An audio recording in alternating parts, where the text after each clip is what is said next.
Oh, We went, Molly. hello.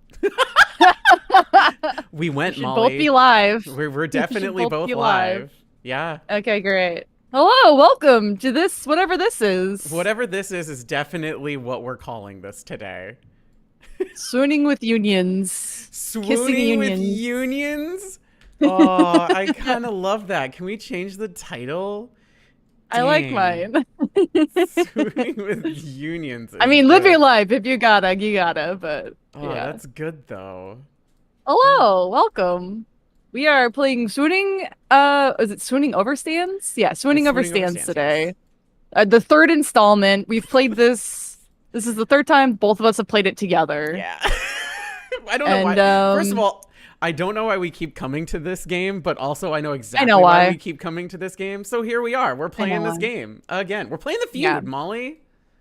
I was like, would Chat be mad at me if we did a silly game before I go on like a 2 week vacation? And then I woke up in a cold sweat at 3 in the morning and realized I could do this kind of PNG setup.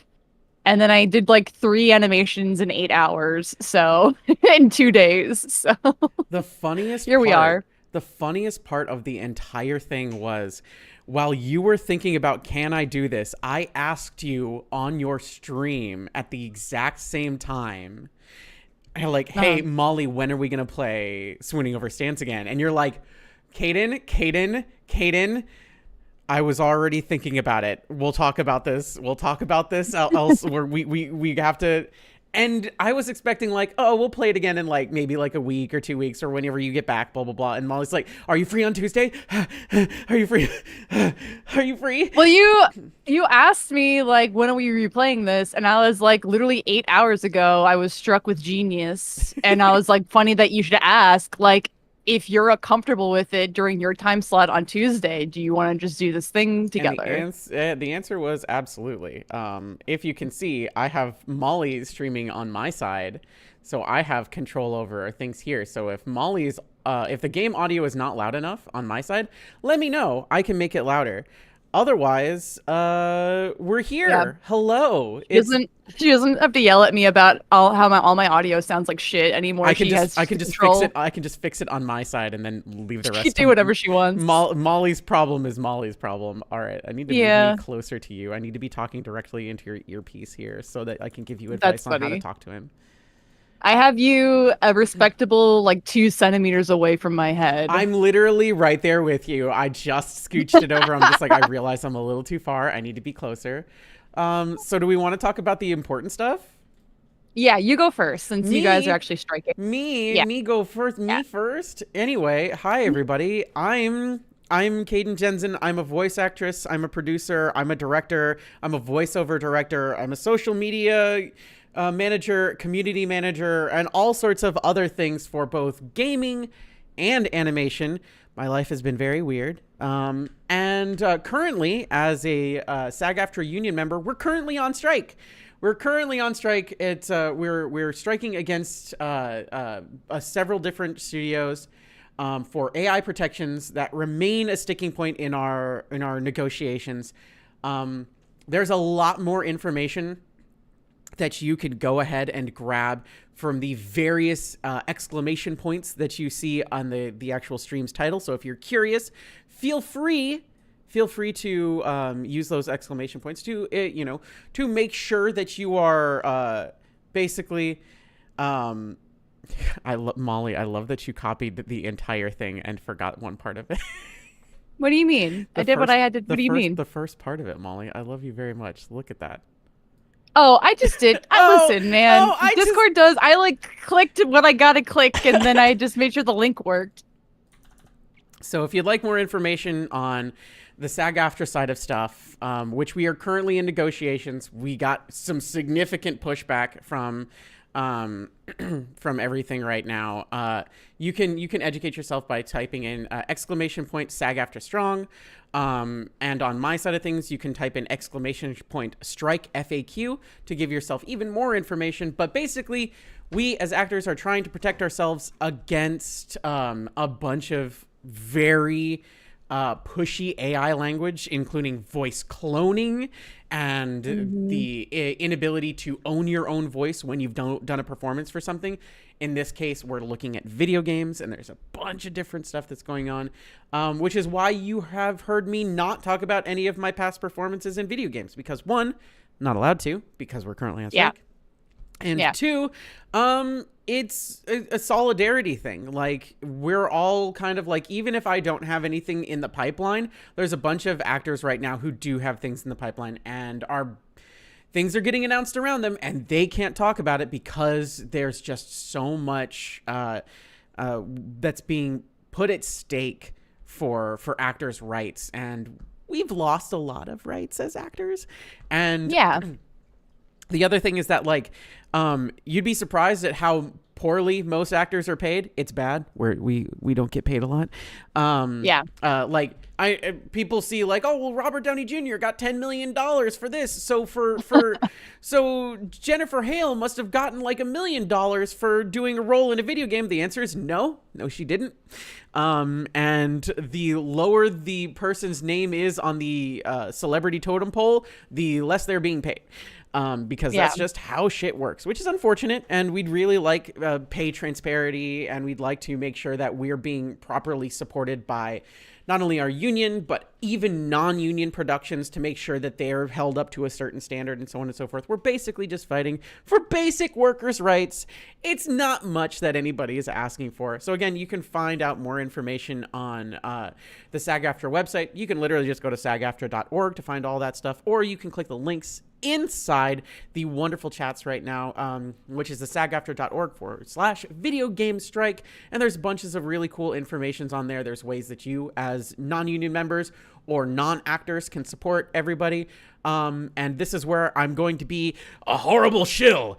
I'm going to say, hey, both Molly and I are currently out of work for various reasons because the industry's on fucking fire. So if you have the opportunity to donate to one or either of us, or both of us, hey, if you got that money, hey, then please feel free to do so, because we'd like to pay our rent. Yeah. Molly, back to you.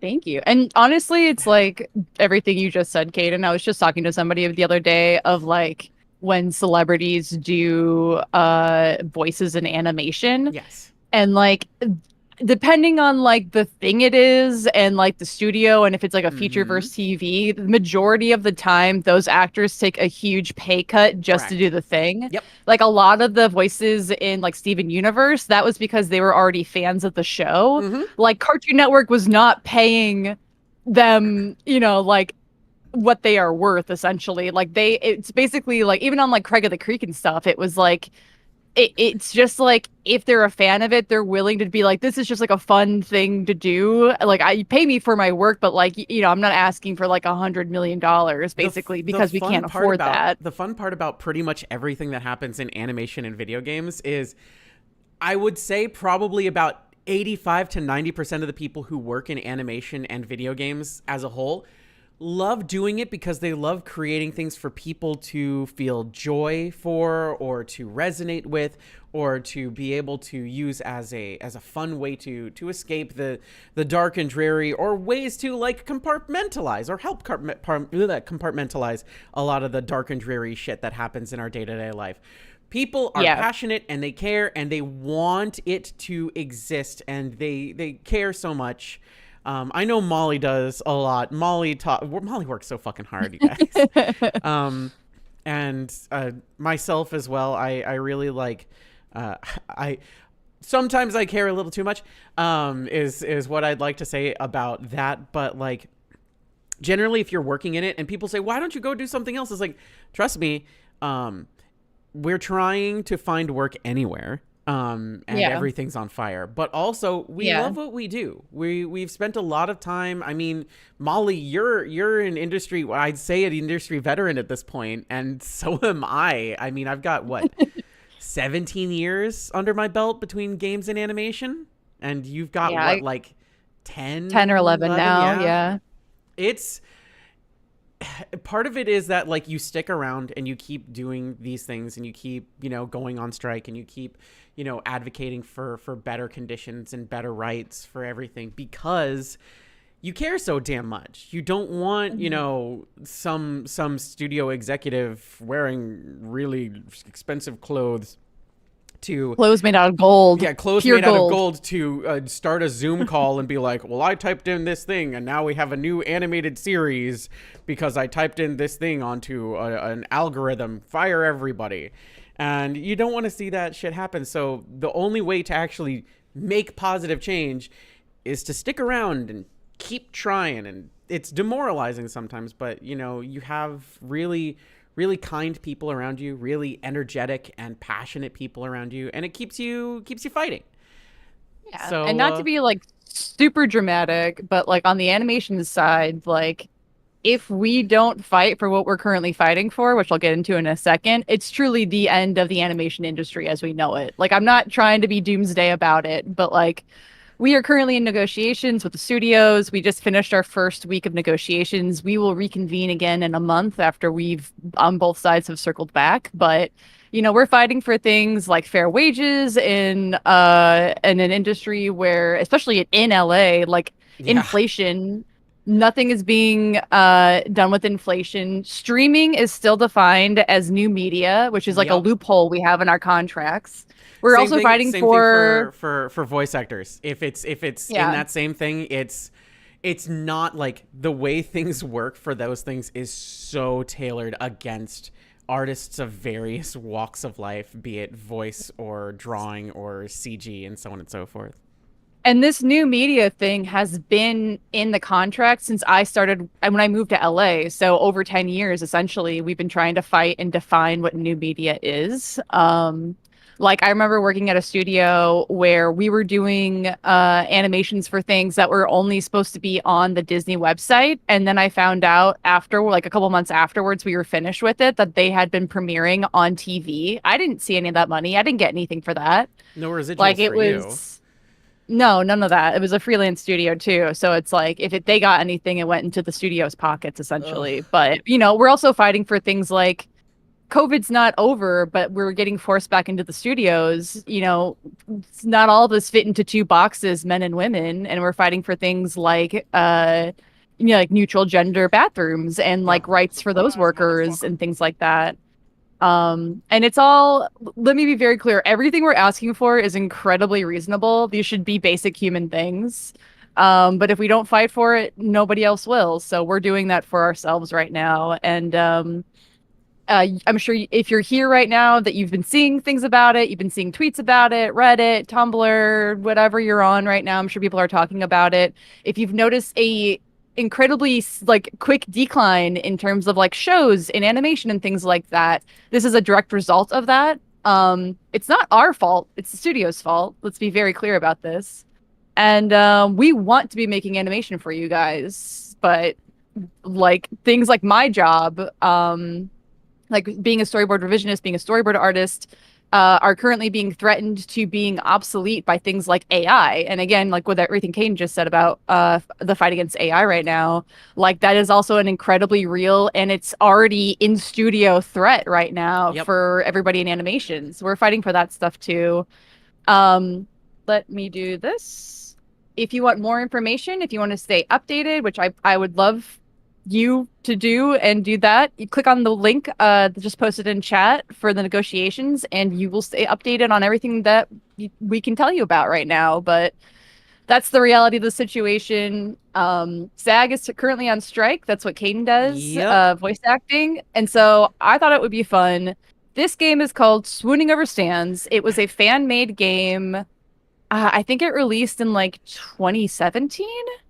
And it was all made by fans. Before we start up, I do want to just quickly shout out to everyone who worked on this game. It's a free-to-play game. I have it pinned on my chat. So if you would like to play this game, if you would like to romance Grunkle Ford, I think Kdin and I can agree that we're gonna go the Stan route again. We're team Stanley all the way, but like Yeah, if people 100%. want to see the Stanford side of things, they can either one, play the game themselves, or two, truly ask us and beg us and show up to the chat, and we will we will maybe play the Ford route. Yeah, I definitely will play. I've never done it. I've never been interested in doing it. I think I will, but I not until like 2 weeks or so from now because I have to like make a Ford GIF and then redo my GIF and everything like that. But I think in the future, I it wouldn't be hard pressed. I wouldn't be You don't have like to bend our arms interested in. really hard. Yeah, I wouldn't be like interested because it's Ford, but I would be interested to see what the dialogue and art is essentially. But And this when I will link their Tumblr on my side, because there's a whole Tumblr that was dedicated to this whole thing, where you can also find the download, which is on itch.io, if you are curious. And yeah, legitimately, this is a game that I did think was real, and then Molly's like, no, it's real. It's like, okay, are we playing it? And this was like 2 years ago yeah. at this point. God. It's funny because I feel like every time I talk about this game, somebody else that I know turns around and is like, "What the fuck are you talking about?" And I feel like there are two sides of this fandom where people are like way too aware of this game and people who have no idea that this is real, exists, and it's free to play.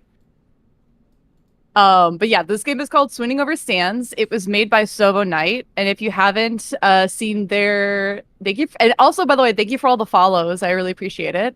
Sovo Knight, love their work. I think they actually work in the industry. They don't have like their name anywhere, but they do great stuff. I love all their stuff. We got Isa, who did some of the writing, helped manage and stuff. We have Rosie, did writing, supervising writer, editing.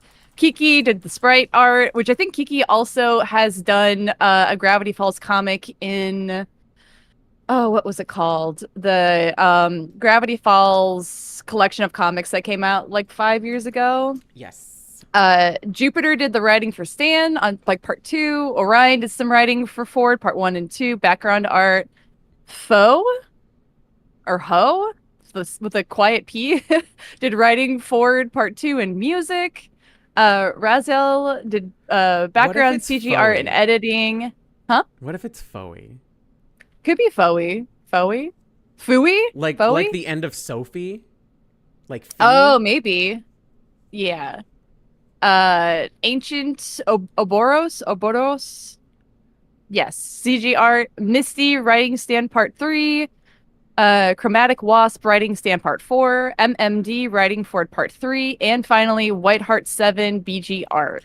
The BG art kind of rules this game too. No, it's all gorgeous. real good. Like everything's really good. Really gorgeous. Like when you go down different routes, and you like hit all the heart events or whatever, you unlock really gorgeous photos or like art pieces for like depending on if you're doing Ford or Stan. And like those are so gorgeous. Like I've seen all the Stan ones. I've seen like specific ones for Ford. Like there's one where he's like in a pool, I remember. I remember us going over stuff before and looking at things, and I'm just like, the person who oversaw this was much bigger Ford fan, weren't they? And then I double checked their release things, and they did a whole Ford zine. It was just Ford. Yeah, it was just a Ford zine. Yeah, yeah. Like, I love that's this their for favorite you character so much. So yeah. That's Sovo Knight's favorite character. So they've done a lot of art, both the brothers, but the majority of like really gorgeous images of Ford and things like that. So I think at this point they're so well known, but they're also like, that was like 5 years ago. Please move on with your lives. I have kind of energy, but I see that they every once in a while, like maybe every 6 months, they'll re-up shipping on like these keychains that they put out, and I'm like, they must just make bank on the side for all this Gravity Falls stuff at this point. There is just like, okay, I've got enough. Once like 25 or 30 people have asked, like, hey, when are you gonna get those back in stock? It's like, all right, I'll reorder them. You can go ahead and you can order it now, everyone. I ordered more. Yeah. Like with a cigarette in hand, they're like, I gotta make rent this month. Hey, new Gravity Falls stuff. Whoop-de-doo. Like that kind of energy. Yeah, you want to start up? Do we want to start up? I think we're out of talking points. We're out of talking points. Are we ready to go, everybody? Can I get some thumbs up or dance emotes in chats from everybody?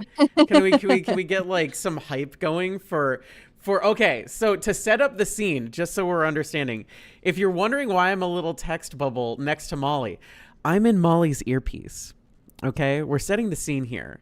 I'm in Molly's earpiece because Molly is about to go on an adventure and Molly needs help because, I mean, as you can plainly see, Molly's sitting next to Stanley, sweating, just profusely sweating. Just she needs a little help. So we're here.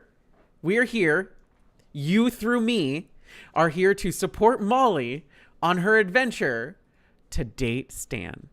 Y'all ready?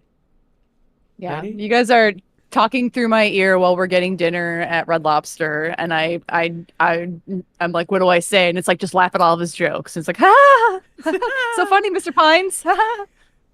All right, let's go. Okay, great. Okay, Here we go. God, this game's so beautiful. Oh, and we're gonna split up narration. So, do you want to do? How do you want to do this? I want to make sure that the audio is good enough. Can everybody hear the game? Can you hear it? One of the last surviving. Yes, Is it that exactly, loud? Manake. Okay. Let me turn it down a little bit then. See, that's why I turned mine down so quiet. Thank you. Also, yes, thank you to all the new follows. Welcome to all the new people in chat. I hope this is fun for you, as much fun as it is for us. I'm also already sweating, not just because I'm sitting next to Grunkle Stan, but also it's like 101 degrees today. It's so, the hottest day of the year in Los Angeles right now. as you said so far, which It's the- really upset me. It's the hottest day of the year in Los Angeles so far, baby. Why would you say that to me? It hurts. Because that's how the world works now. This is the hottest summer for the rest of your life. so far. I'm assuming that whatever we name our character, I'll do the voice for. And then, do you want to do narration, or do you want me to do narration? And then I'm just gonna make you do Ford and Grunkle Stan because you're so good at it. No shit. I had a feeling I was gonna be doing most of the other characters. I mean, I can try. I'm not the best at it, but it's not bad. You're getting better. You're definitely getting better. Thank you. I do Thank you. appreciate the allergies this week has certainly helped. Yeah. Do you want me to Her aim's narrate? getting better. Sure. So start here? Yeah, right here? Yeah. And I'll click, just tell me when. Good old road trips, full of promise and ripe with potential for adventure, soul-searching, and incredible scenery. Or at least that's what you thought before the novelty wore them. As of now, your legs are cramping up, you've exhausted your travel playlist 2 times over, and your stomach is begging for something to eat. On top of all that, you're pretty sure you're lost. Driving through Oregon paints a picture of trees, and more trees, especially on the endless, winding roads that you're taking up north. All that breaks the pattern is a sign that zips past with words that you're just able to make out. Gravity Falls. I'd hope it does. The road continues on, giant redwoods looming on both sides. You find yourself anticipating something, because as you drive on, you can feel it. Something strange is bound to happen here. Something weird. And that's when it happens. Your car picks up speed. That's just me normally driving on on the 405. 405. It's like, just picks up speed. Nobody's in front of you. It's the one time it's not traffic. I'm going 85. Oh, there's definitely people in front of me. I'm still going too fast. I'm still going 85, and there's people in front of me. Move. The change came out of nowhere, and you quickly put your foot on the brakes, but horrifyingly, the car seems to be driving on its own willpower. Trying to stay calm despite the panic welling in your chest, you pull the emergency brake, only to find that the car resists and keeps moving forward, like something is pulling it. The car begins to rattle, the wheels screeching against the country road, and you're screaming until... crash. Crash! Uh-oh. This place looks familiar. There's smoke. Why is there smoke? You cough, fumble for the door, and manage to undo the lock just before the door is wrenched outward from your grasp. Something lands on your shoulder.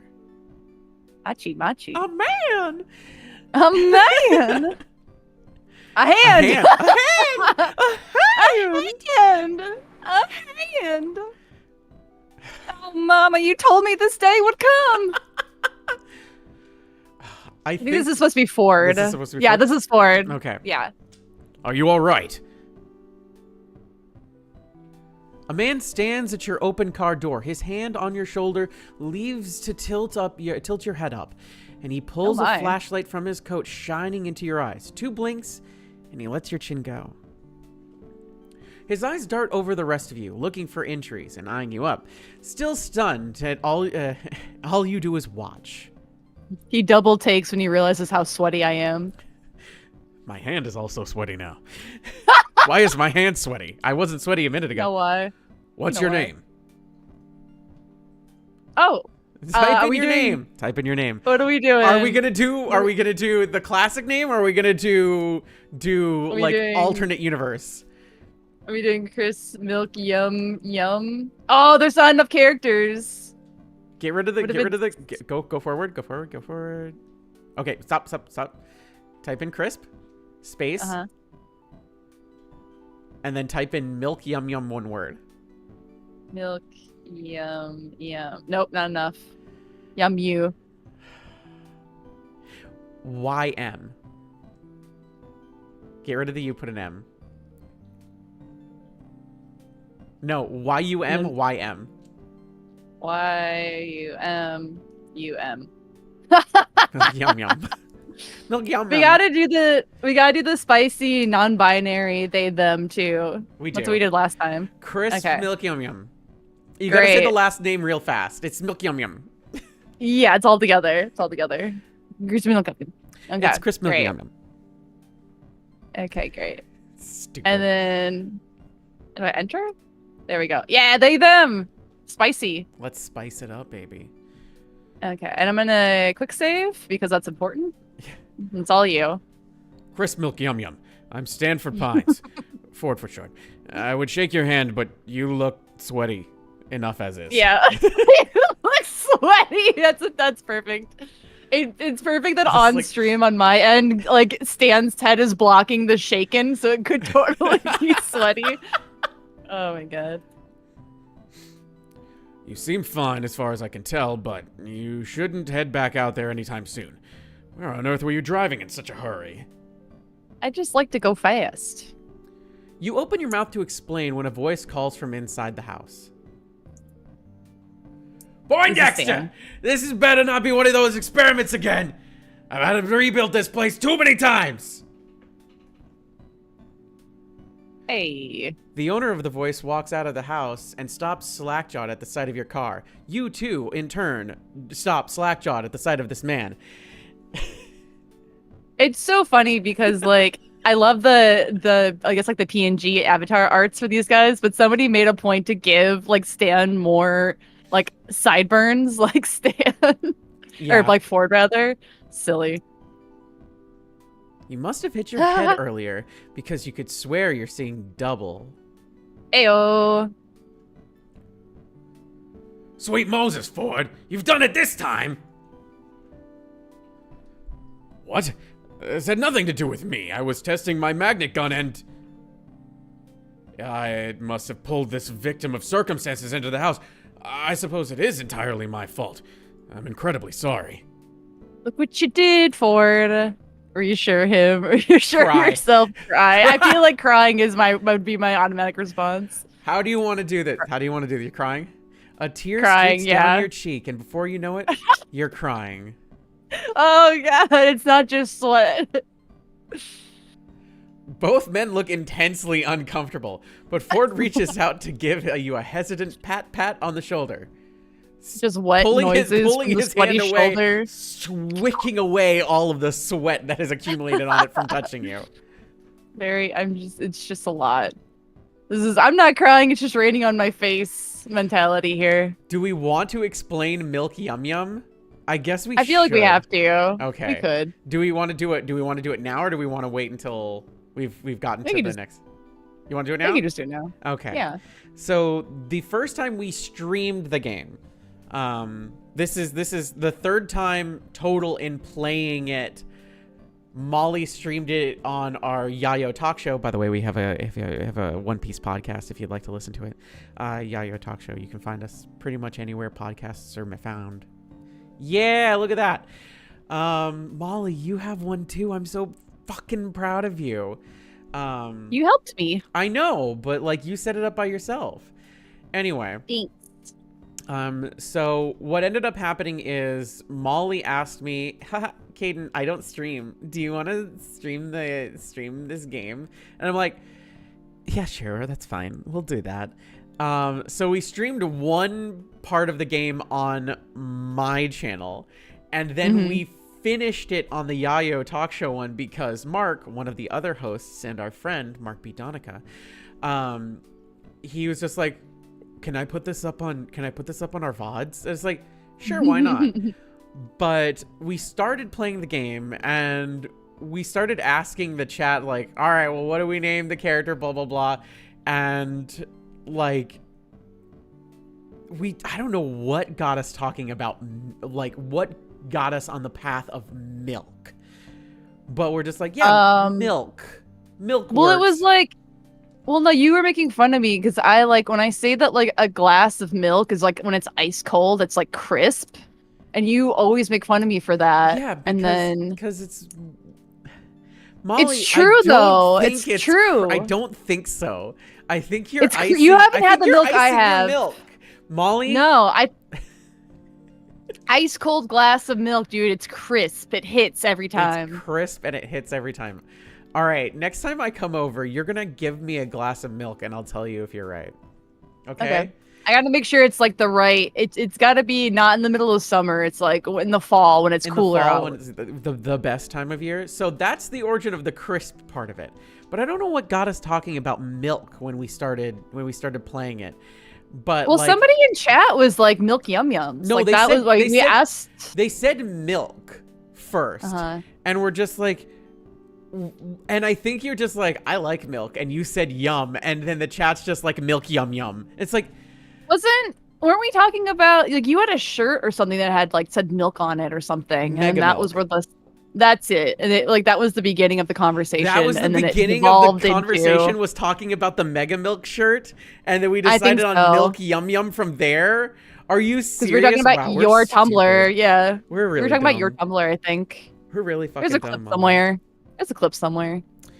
Anyway, we decided to name our character Milk Yum Yum, and then this time around, we added Crisp to the beginning part of it. So Milk Yum Yum is the last name.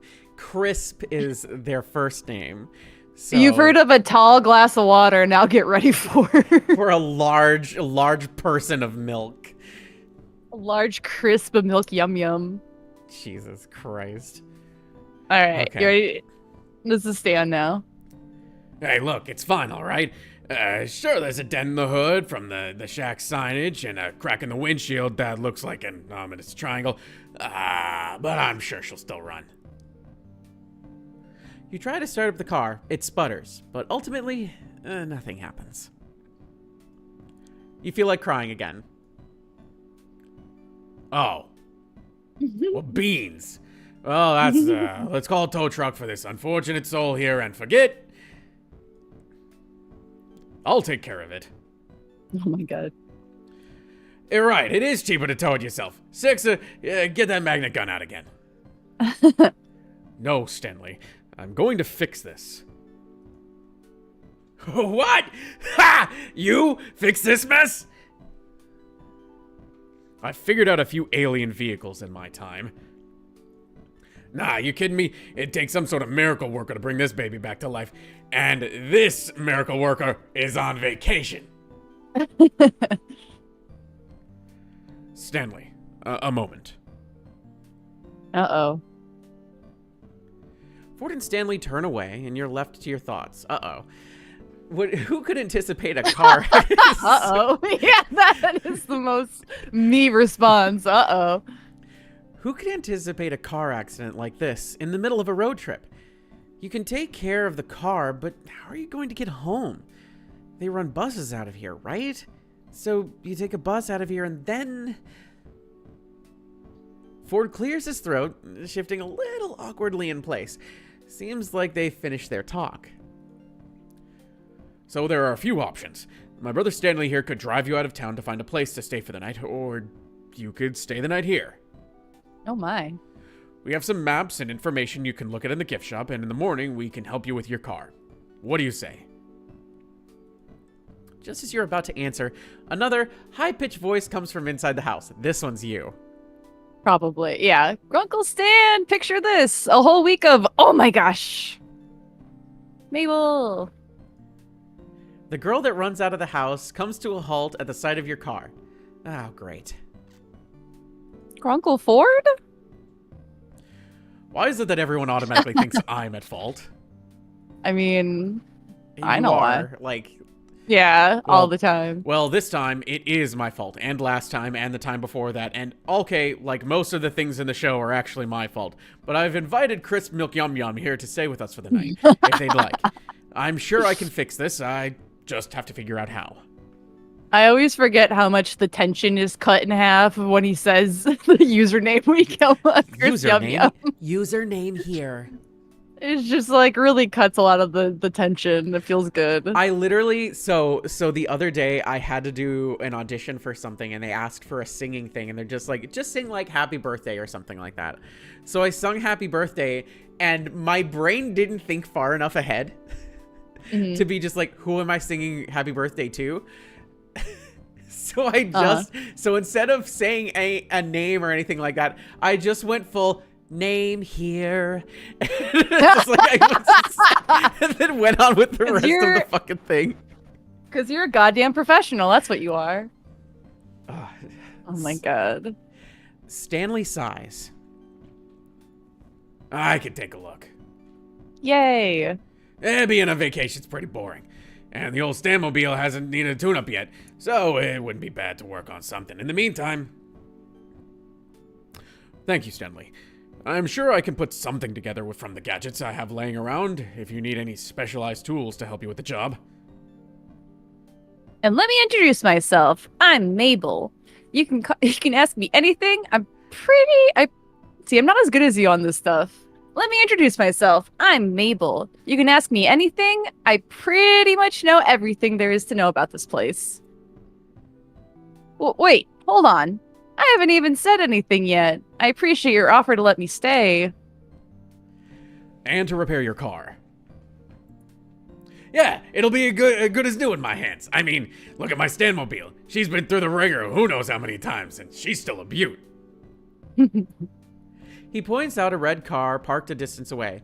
You can't really see how beautiful it is at this distance, but he sounds really confident. Confidence will get you everywhere. It's true.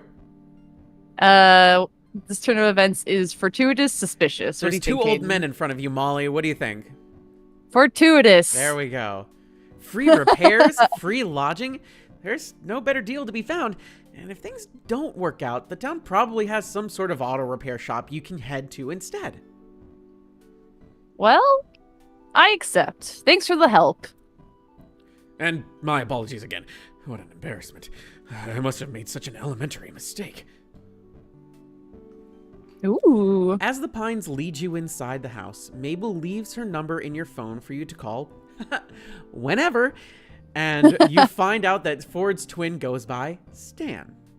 Stan. Look how gorgeous this background art is, by the way. Really This is is. Sobo Night again. This is Sobo Night again. No axolotl, though. Alright.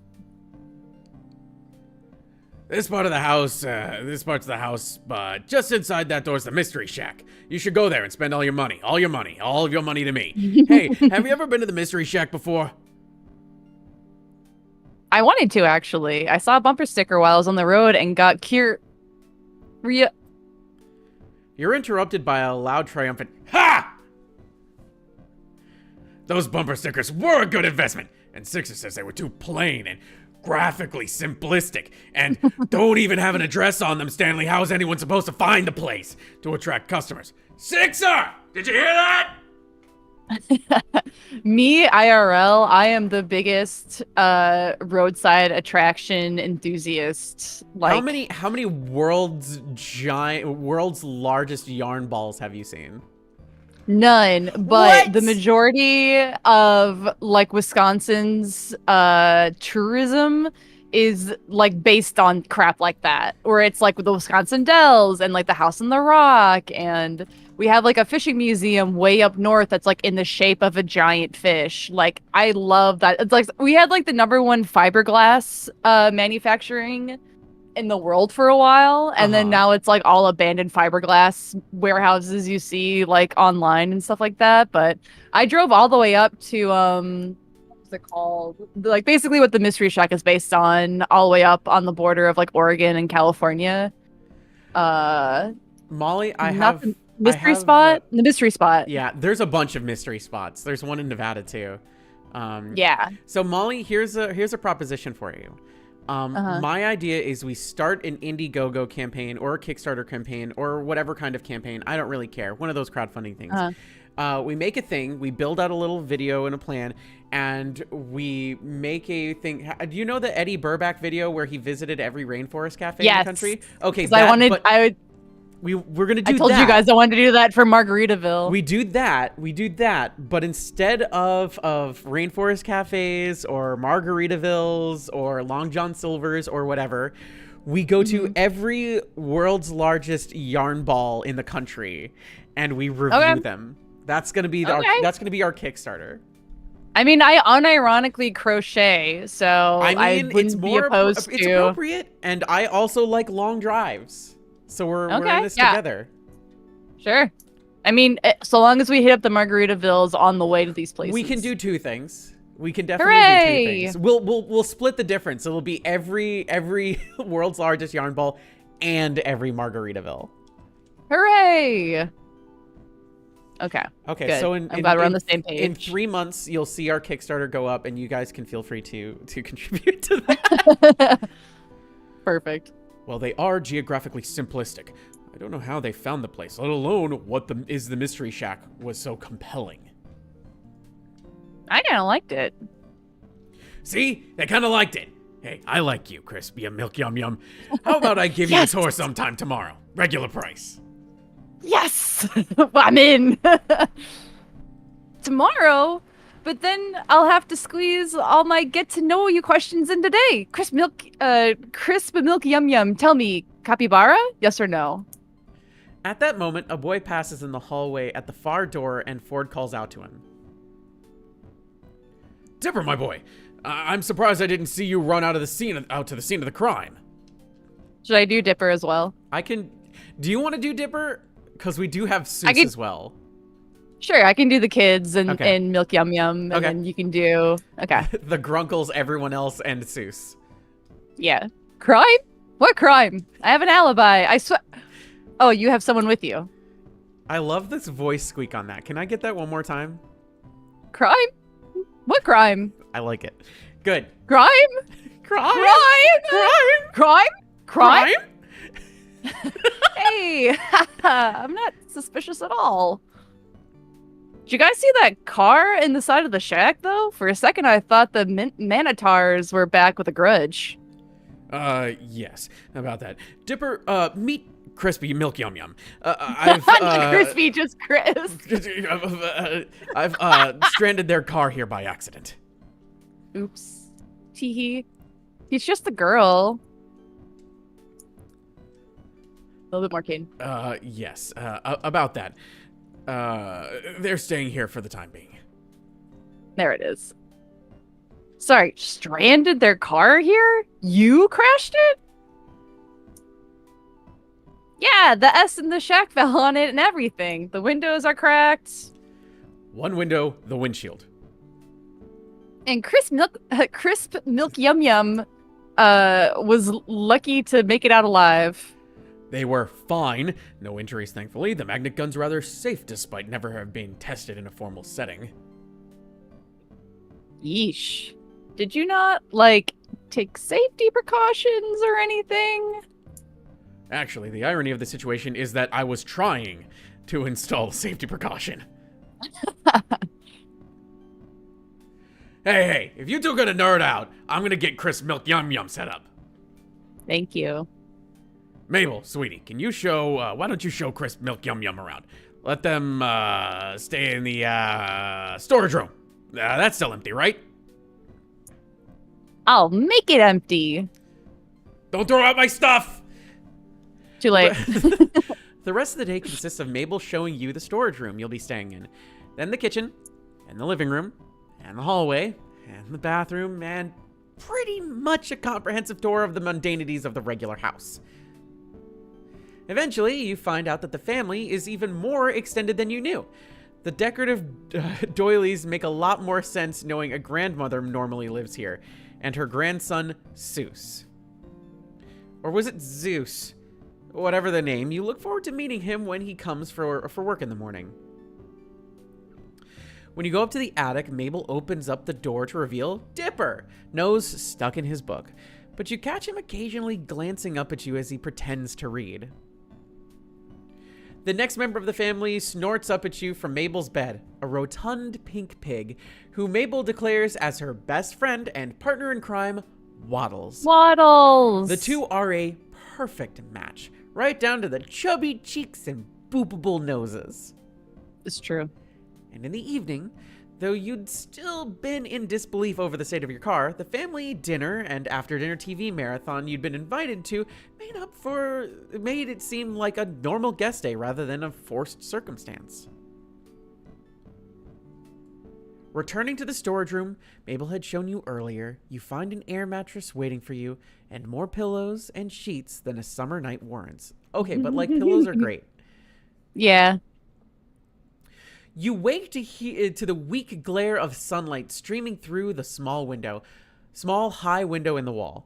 You can't remember your room having this kind of feature, or any hotel or motel room for that matter. And then yesterday comes crashing back to you, much like your car, into the wall. Literally, yeah. You glance at the time to see that you've slept into the afternoon. Experiencing the accident yesterday must have left you tired out. Plus, like, I don't know about you, but when I do, like, long road trips, I'm, like, extra eepy. Yeah, I believe it. Kitchen. Despite having been assured yesterday evening that you were free to anything in the fridge, you still feel like you're imposing on the Pines family and trying to prepare as polite a guest breakfast as you can. You wash your dishes in the sink before you leave because that's fucking polite, goddammit. And just as you're about to exit the kitchen, you bump into Ford. This guy. Yes, from yesterday, of course. For a good, solid moment, Ford regards you in an awkward silence. Still silent. Yep, still silent. Ford clears his throat. I believe Stanley's looking at your car outside.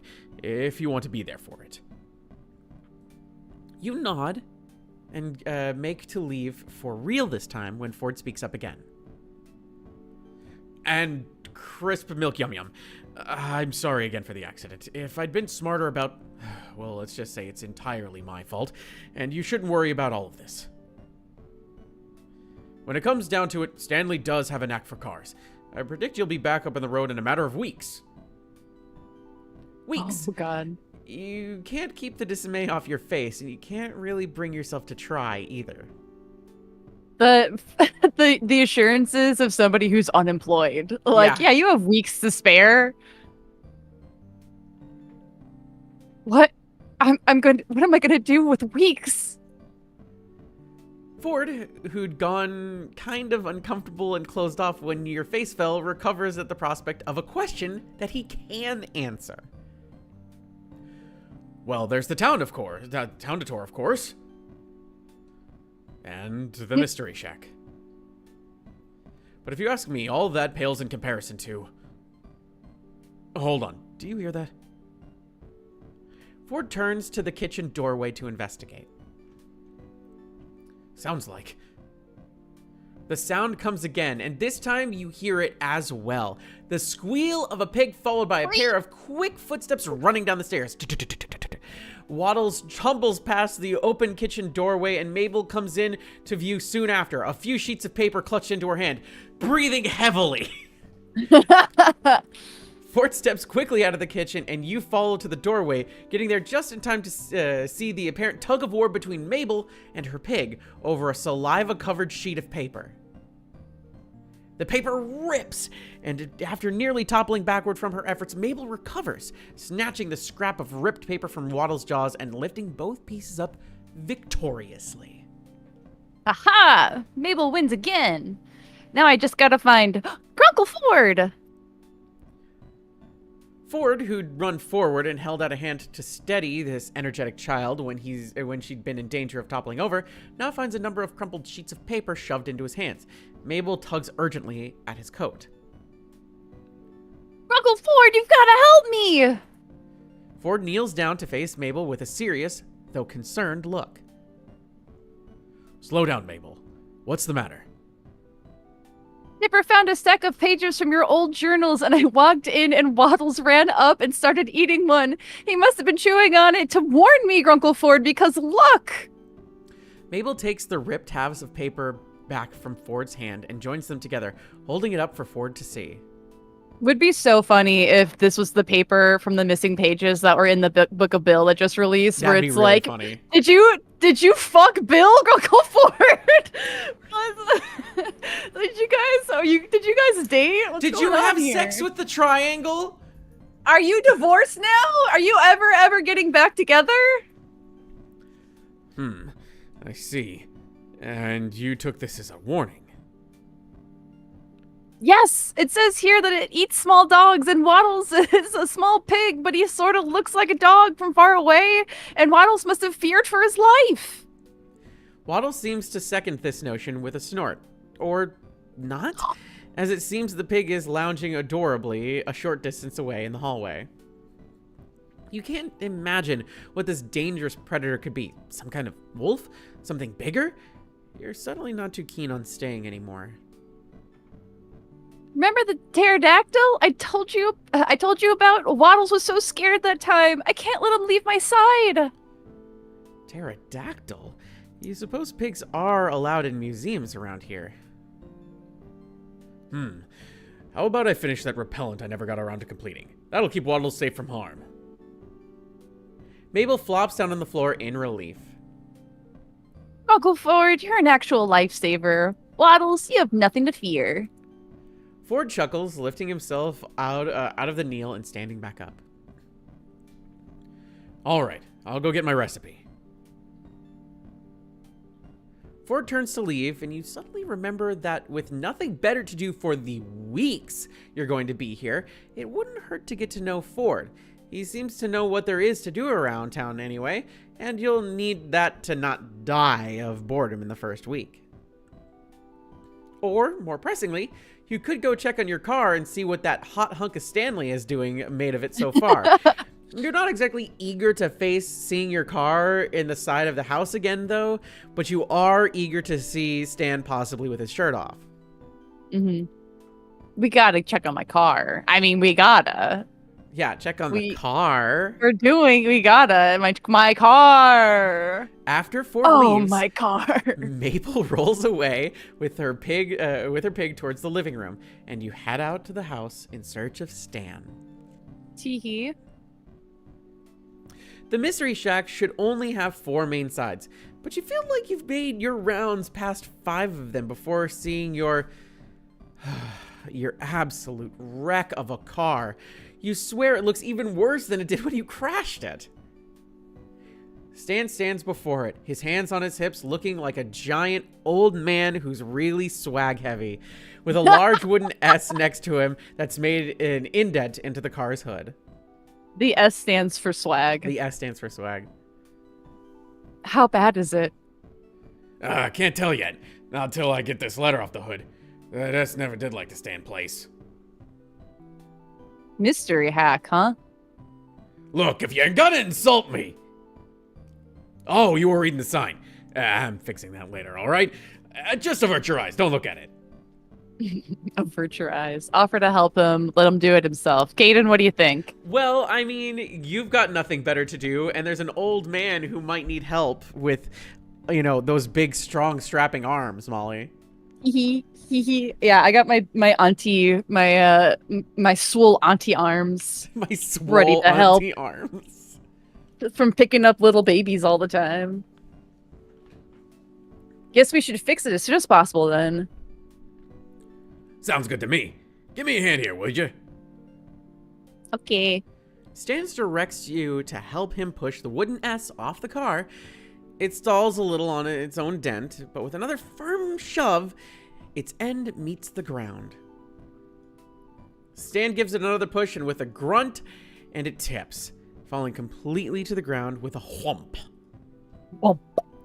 Whomp. Now that it's free of its burden, Stan lifts up the dented hood of the car to take a look inside. What the hell has he been doing out here this whole time? He hums and huzzs and rubs his hands over his chin in thought, walking over to his toolbox and grabbing a tool before walking back, still assessing the damage. Yeah, this one's gonna take a while. You've got parts that need replacing, not to mention she's not gonna look so hot after this. Not unless Ford's got some tech squirreled away with that somewhere that can smooth out these dents. The more he tells you of the situation, the more this all sinks in. You really are stuck here. Stan spots your worried frown. Hey, crispy milk yum yum, right? Look, I know how this sounds, but with me on the job, and you'll be all set to go back on the road in no time. Weeks, even. Thank you, Marco. You think so? Kid, I know so. I even got a plan to get those replacement parts of yours. Might not be able to clean up all the scuff marks after I'm done, but she'll run. And hey, maybe you gotta stay a couple days, so what? There are worse places to get stranded, believe me. In fact, I'd even say the Mystery Shack is the best place to get stranded. You could buy all the stuff here. Buy all my stuff. We've got all tons of stuff for people just passing through. And to buy merchandise, magic, mystery merchandise, other M words, mayhem merchandise. You get the idea. Buy my merchandise. Merchandise. Stan tosses the tool in his hands back into the toolbox, exchanging it for another. He works for a while longer in your silence, metallic clanks, and the occasional heavy breath. All that mixes with the sounds of the outdoors. You stand by, awkward, uncomfortable, and a little useless. Can I help with anything? Know anything about cars? Uh, No. No. no. Stan straightens, Cracks his back. Ugh! Oh, I haven't felt those descend in years. and sets down a tool before leaning casually against the nearest load-bearing surface. He wipes his forehead, getting grease all over it for some reason, lets his hand fall to his waist, and gives you an assessing look. How about collages? Tall tales? Improv? Oh, improv? You got it. Yeah, I think I can handle that. But what does that have to do with this? You gesture at your stranded car, held in limbo between life and death by nothing other than Stan Pine's car expertise and a little luck. Nothing. I was just planning on having you help me help Seuss around the shack. A favor for a favor. What do you say? Well, it's more interesting than helping Ford with his pest problem. You accept.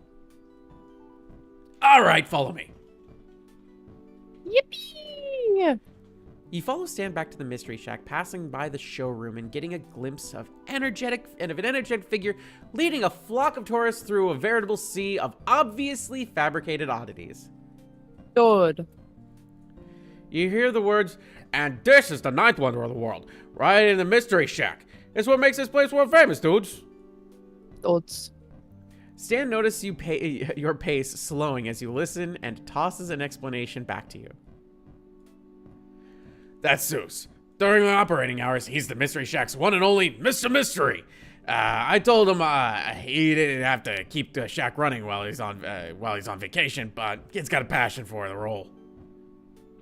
You interested in this kind of stuff? I was thinking about going on a tour. It feels weird now that you're staying at a tourist trap, though, and you're kind of going to poke fun at the exhibits. Harder to do when you have to live around your tour guide. When you go to a tourist trap and you get literally trapped. You're that literally- feeling when. Ha! You sprung the trap. Now you're stuck here. We got them! We just emptied their bank accounts. Quick, take their money. It's fine. Really. It's fine. It's fine. Nah, I think I want to give you a tour of the place. You'll get one from the founder himself. You ever hear of one of the plugs on the radio? You weren't really paying attention to the radio during the drive because, as noted before, you had your own playlist that you were listening to. So you were just kind of taking in the scenery and listening to what do people listen to today? Hot to go, I guess. Yeah, Chapel Roan. HOTTOGO. See the signs pointing to this place for over a mile down the road? Again, you were pretty preoccupied with the Oregon scenery, and again, hot to go, because you're trying to memorize the song so that you can sing it in front of all of your family at the next family reunion. HOTTOGO. But you guess you did see some signs with question marks on them? That's some vague advertising. Just seeing what works. Bumper stickers, huh? Still got Ford on that one. Anyway, follow me, folks. Well, folk, get ready to be amazed. Sorry. You're good. I got it. Stan starts leading you back the way you came. You trail behind him, a little skeptical, but definitely curious. Didn't you say the founder would lead this tour? Is Seuss the founder?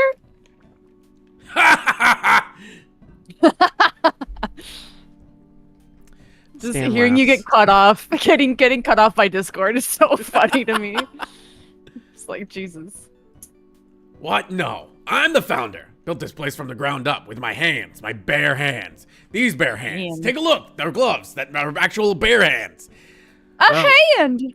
Well, metaphorically speaking, I mean. The house was here and the junk was here, but I was the one who spun this place into the wondrous house of mysterious junk. Hydrate and posture check, Molly. Oh, let me get a sippy. And I already got the posture. Stan gestures with his arms like he's smoothing out a rainbow. For all the gay people, like you, and you, Hooray! and you, all the gay people, Love every gay wins! people. Yippee! Hashtag Stan loves the gays. You're not very impressed, but you also love the gays. We all love the gays. Let's be clear. Hashtag Stan, Oh. stand for the gays. Hashtags, yeah! Hashtag stand with the gays. Yeah, Rika, you're totally right. Rika said Molly is sweating a lot. You need that water. True, true. Prepare to be amazed. You're still not very impressed, but his energy gets you hoping you'll be amazed anyway. You ask him to take off his shirt, and then you're amazed. What? No. No. There's a tour group in the showroom now, so I'll be taking you in a different cycle that completely misses them. We're starting off in the gift shop. Hooray! My favorite. You enter the gift shop, a simple room crowded top to bottom with the standard tourist souvenirs and merchandise. You see t-shirts with question marks, mugs with question marks, and pretty much everything has a question mark on it. In one corner of the room stands a lumpy attempt out of a statue labeled The Founder, recognizable as Stan only by the nose and glasses. This room usually comes after I butter up the customers up to buying things. But since you're staying a while, I'll have plenty of time to sell you stuff later. True. Take a look around. If you see an impulse buy, make it. Nothing like trusting your instincts. Buy things now. I just did this in Joshua Tree, I swear to God. You bought a tree? Just like I bought trees from Josh. You bought Joshua? I bought Joshua, the guy who makes wine. I forgot what I clicked on. Yeah, should have asked Mabel to carve it. This a statue of the Founder. You gotta admit, Oh, okay. not every vision of me's got that charming smile, though. Aztec calendar. I absolutely know how to read that thing, and you should buy it. Jar of eyeballs. Thought we sold this thing a year ago. Years ago. Ha! Nah, I forgot to put a price on it. Just has a $sign on it. Stan takes a dark marker and squeezes a $9.99 in a $9.99. Then he goes back and makes it $29.99. That jar's got a lot of eyeballs. That's true. Freezer full of iced goods. Just because you're staying over does not mean you get to sneak over here for a popsicle. I get to do that, but that's because this used to be my place, and I get fountain benefits. I also get fountain dibs on the pineapple ice pops. T-shirt. Who doesn't love a good souvenir t-shirt? They're great for layering. And they've got my characteristic mystery check question mark on them. What makes it a mystery check question mark instead of a regular question mark? What are you, a cop? Yes, no. You ask too many questions. Or do you? Oh, No, you do. I do. I'm so sorry. I'm so sorry. What a You are a famous cop. pun. Get him! Oh God! Oh no! You've been evading your taxes. He says that last part in an exaggerated tone that betrays it as a sales pitch. This guy has no subtlety. Pyramid of mugs. You can't actually take one out of that stack. I glued them together way back when. Secret business trick. And you're telling me this because... No one will ever believe you. Then they'll try it, and the whole stack will fall on the floor. Oh, that's funny. You notice that you break it, you buy it sign on the wall. Actually hilarious. Pine tree hat. Dipper used to wear one of those. Seuss tells me they sold like hotcakes after Ford tossed his journals into the bottomless pit. Funny, those events have no correlation. Journals. Bottomless pit. We'll have a chance to swing by the bottomless pit later. It's a prime spot on every tour because troublemakers always accidentally trip in, and I get to lead the tour without them for 20 minutes. I'm kidding. You should see the look on your face. It's an hour. Employee of every month. This has always been the hardest worker in this place. It was only natural to hand it over to him. Done looking. You sure? Well, I think the tour group's heading out of the showroom anyway. Yippee! Yeah. Now, most tourists don't appreciate my, I mean, nature's artistic genius. By which I mean my artistic genius. Because I remembered you're going to help me out today. You don't think I'm a money... You don't think of a money-making wonder like Sasquatch by having a boring 9-to-5 office job. You think of it when you wonder, why hasn't anyone found Sasquatch? Could it be that his name has been mispronounced this whole time? Anyway, just let me know when you soaked up enough inspiration from this room, because you're going to need it right. You use it right after. Hooray! Arts and crafts. Uh-oh. Oh, we're good. All right, come on. You're going to see what makes this place the Mystery Shack instead of just the Shack. We're making another attraction for the showroom. You follow Stan through the living room into the kitchen, where stuffing and animal parts are strewn across the surface to your left. Gross. Cool. I ate breakfast there. Stan pulls out a yum. thick needle and a spool of thread, and as an afterthought adds a couple nails and a hammer to the pile. It seems a little unsanitary to do this right across from the fridge, and has potential to look almost gruesome if it weren't so oddly cartoonish, almost like you're in a cartoon. He steps up to the workplace and pulls at the googly eyes that have been glued all over the lifeless, glassy ones typical of taxidermy. Mabel's contributions to the crafty project remain firmly intact. Huh. That's what I get for letting Mabel bring a stash of scrapbooking supplies. That's one more thing to add to the backstory. Backstory? What? You really don't think tourists are dumb enough to believe the thing that's just selling them? Is that what you're telling them? Is just like that, do you? Because if you do, you'll be sent to do business in Gravity Falls. Anywhere else, though, customers take a little more work. See, every good piece comes with a kind of story. Or if you're Poindexter, some kind of lore. Horror stories work pretty well, because with enough suggestion, people can always find ways to spook themselves. The children crave the lore. The lore. The Bite of 87. Done it for years. It's kind of an art. Stan appears nonchalant, but you can see a quiet pride within him. Sounds hard. It sounds like improv, and improv can be hard, so... Improv is hard. Sounds hard. That's what I'm here for. To make sure you do it right. You're still doing all the work, though. Also, I should be fixing your car, but I don't want to. You said you've done this for years? Always had a knack for it. Even when I was a kid. Sure, there was a little learning curve involved, and I had a few unhappy customers over the years, but Stan pauses, seemingly to reminisce. And in the mixed smile, grimace of his face, you can see he probably had many, good God, many unhappy customers. But mostly I've run a great business on telling lies. I mean, stories. You learn it from the true master, kid. So why don't you run this place anymore? You work like you're still part of this place. What was your original vision for the shack? Let's just do... Okay, so I think we need to go through all these. So why don't you run this place anymore? You ask a lot of fucking questions. I am full of questions. Stan's grin melts into something softer, maybe a little bittersweet.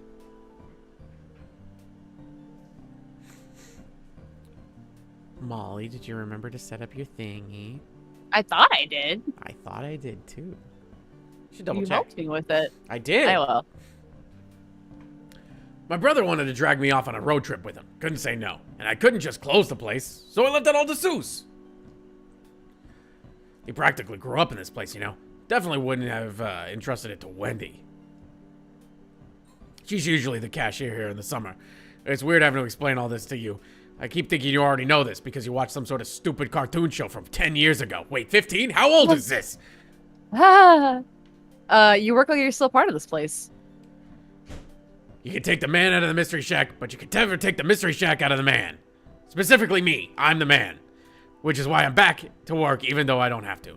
30 years of the same routine will do that to you. What was your original vision for the shack? Vision? Make money. What other vision do you need? Relatable, especially in this this climate we're in right now. But over the years, sure, I've used the mystery line for advertising. Who isn't curious? Who doesn't want to be amazed? Kids are the most skeptical of the bunch, though. Let me tell you, once they hit about 8 or 9, they love trying to prove it's all fake. Then they get older and realize there's nothing good left in the world unless you pretend there is. And everyone pretends along with you because they're all desperate. You're desperate. I'm desperate. We're all desperate. Give me money. Also fucking a little Super too relatable, real. yeah. Super relatable. Stan turns his attention back to the workspace, and you notice one more daunting selection of items laying upon the table. It's not the number, but the variety that makes you unsure of just how you're going to craft something out of this. Yeah, I don't know what you're going to do with this stuff. Surprise me. Okay. Stan walks off to the side to, you guess, do some work of his own, question mark? Allegedly. Oh, pizza. Pizza? No, that's not yours. That's mine. Hands off. Pizza? No. Pizza. No. Piece? No. Piece? No. Piece? No. One bite? Piece? Okay, one bite. Stan walks off to the side, you guess, to do some work of his own on your car, fucking hopefully. You're glad he's not going to watch you the whole way through, though, because, you're so sweaty. I'm already so sweaty. I can and will get sweatier if I feel he is watching me. You absolutely will. How are you going to approach this, Molly? Piece together as crisp. many... yeah, my alias Crisp Milk Yum Yum. Which I realize... Don't look for that on AO3. It is so hard, I realize, to say Crisp Milk Yum Yum all together. We should have just done Milk Yum Yum or just abbreviate it to Milk Yum Yum because it's so hard to say Crisp Milk Yum Yum. We've already made the terrible decision. We have to live with it. I know, we fucked up. Piece together as many matching parts as you can find. Piece together as many disparate? Can you help? Different. I see. Parts as you can find. Thank you for the follow. Keep things a nice mix of niche. I think we gotta come in at like a classy kind of way, like classy in the way of like a platypus, you know? Thank you for the follow again, another follower. Welcome to the people in chat. A platypus. Yeah, I'm gonna do something like that, like a good mix. Okay. How should you keep these parts attached? Use some hand stitching and really tie this thing all together. Use a stapler, it's faster. Hammers, nails, obviously. Well, I do so I think I'll do hand stitching. Okay, you have a base to work off of. What's next? Add some sculpted details, color in some of the fur to accent the googly eyes. Just call it a day. Oh, sculpt it. Sculpt it? Okay. Hey, Stan, I'm finished. Oops. Hey, not bad, Chris Milky. I mean, fuck, that's all to say. I'm just calling you whatever. I'll call you whatever I damn well please. Not bad. That's fine. Thank you. Stan lifts your anomalous amalgam aloft triumphantly. Fuck, that's hard to say out loud. That's why I'm glad I make you do the narration, because you nailed that in one go. You're a goddamn professional. I try. So what's the story here? Give it to me.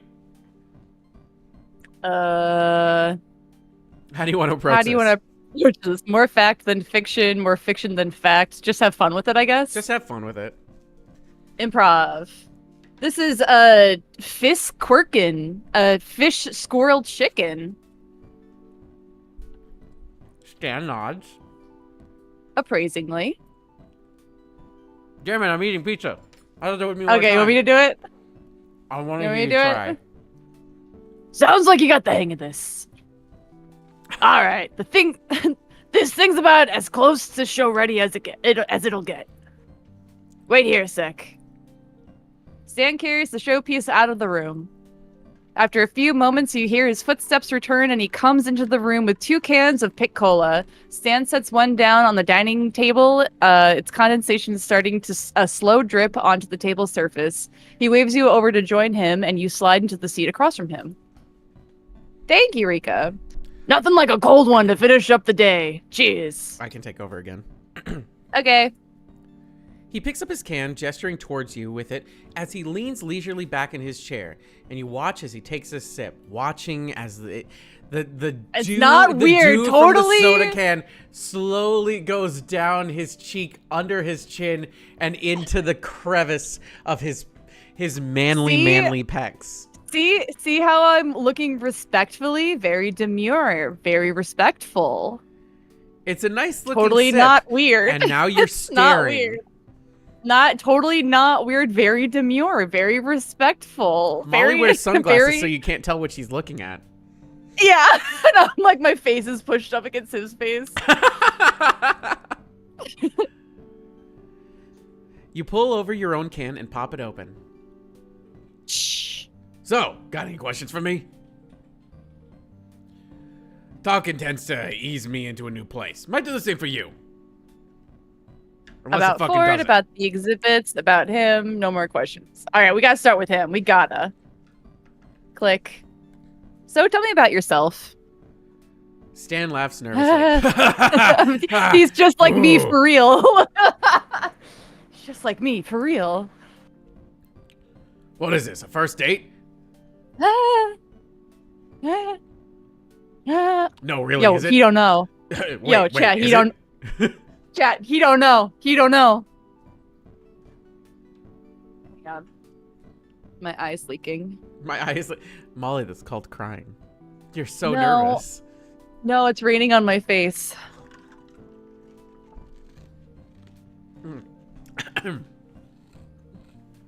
Well, I'm Pines, Stan Pines. Imaginator, town darling, used to be the proprietor of the Mystery Shack. I want you to know I did like a little dance when I said that. I don't know why. You did a little what? I had to do like a little dance when I said that to really sell the whole action of it. I don't know why. Nobody can see me. It felt right. He pauses, and stays paused. You give it an expectant look that wants him to continue, and he clears his throat nervous. What? You were serious? I don't get this often. The longest I can get people to listen to me is when I'm selling them something, and even then, it's tough luck. Bruh.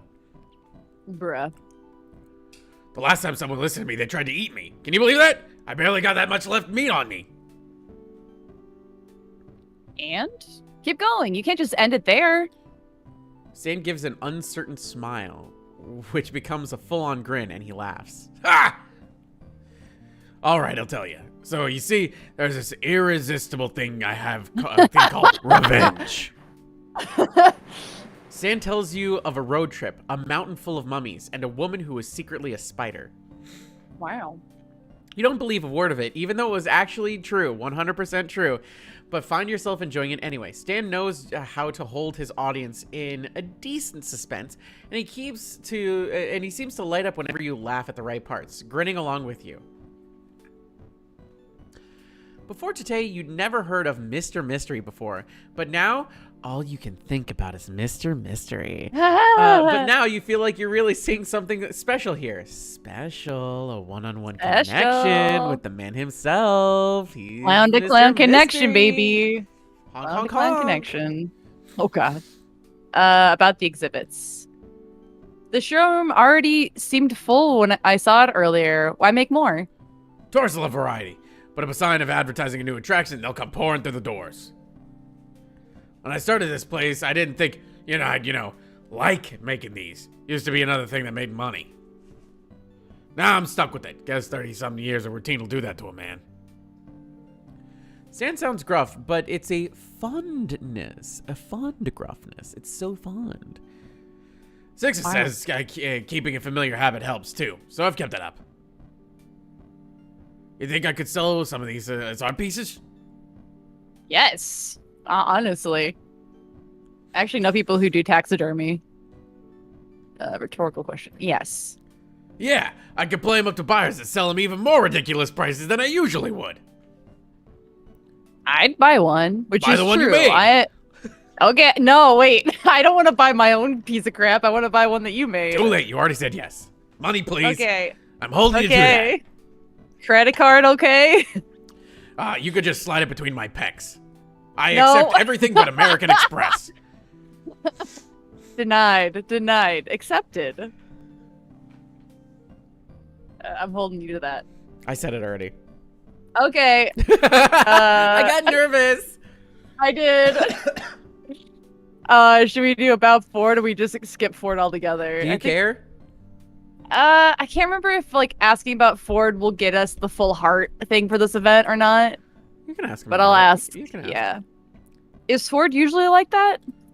Ugh, you mean trying to fix what ain't broken and end up making trouble? Yeah.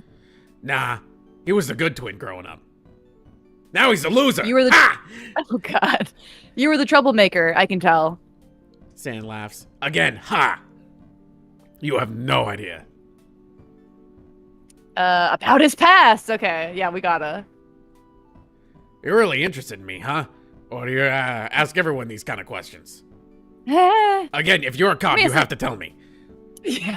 Mainly interested in you. All right. You ever heard of smuggling pugs? No. No. Exactly. That's because everyone in the business is good at keeping secrets. Really good. So why am I telling you this now?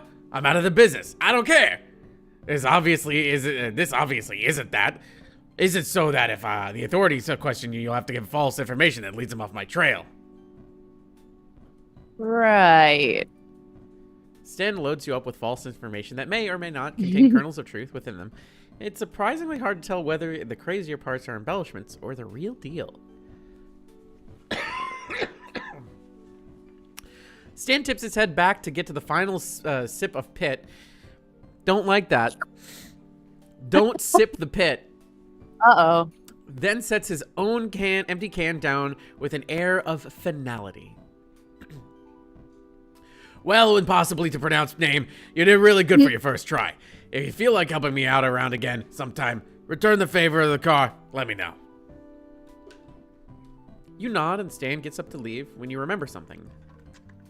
Wait, I still owe you the price of admission, right? For the tour earlier? Nah, don't worry about it. Gives me something to hold over you if I need it. Ah. I'm really sweaty again for some reason. He says that, and he leaves. But even from what little you've seen of him, feels like Stan's not really the type to hold that over you. At least, not for anything serious. This storage trap might have more to offer than you thought. Oh my. Yay! We got a little progress bar. He's Can so you give me- scrumbly. It's like you were made for each other. Can you give me dating tips? You're good at this. You wake up to a loud crash downstairs. Don't forget to save the game, Molly. I did. Not entirely uncommon in this house, you're quickly finding out, but it's disconcerting. More ladders and dumps lead you up to the kitchen, where Mabel teeters on a short step ladder in front of the pantry. Bad. You want me to do it? Are you eating pizza? Standing on her tippy toes, she reaches as high as she can for a small yellow box on top of the shelf. Pancake mix. Without a word, you go to her side and pluck the box from the shelf for her, placing it into her outstretched hand. Oh, crisp milk, yum yum. Thank you. Grunkle Stan put this on top of the shelf for some reason. I need some Mabel cakes. It's a breakfast emergency. Do you want me to do it? She waggles her free fingers. No, you're good. In your face, and you can't help but laugh. You can tell the house becomes more alive when this kid's around. Want to help me make them?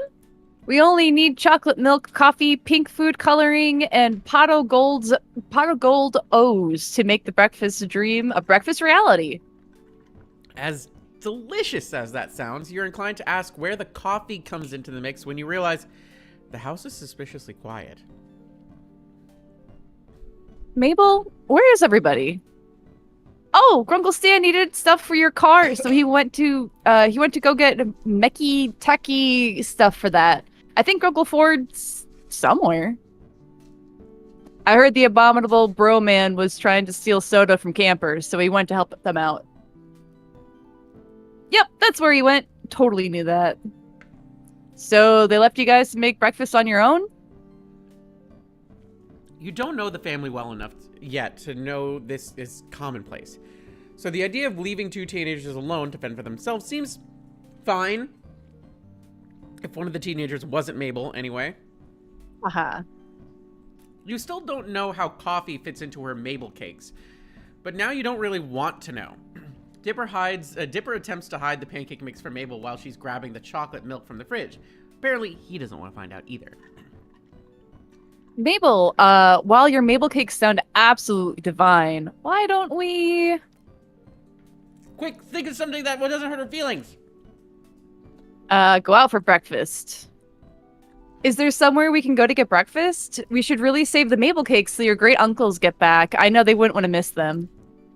But I want to perfect my recipe. I have to get better at cooking and baking and stuff so I can survive out there in the world. What if in high school I'll have to bake stuff and people are better than me? You will. It's called home ec, but I don't think they do that anymore in school. They don't, because it costs money.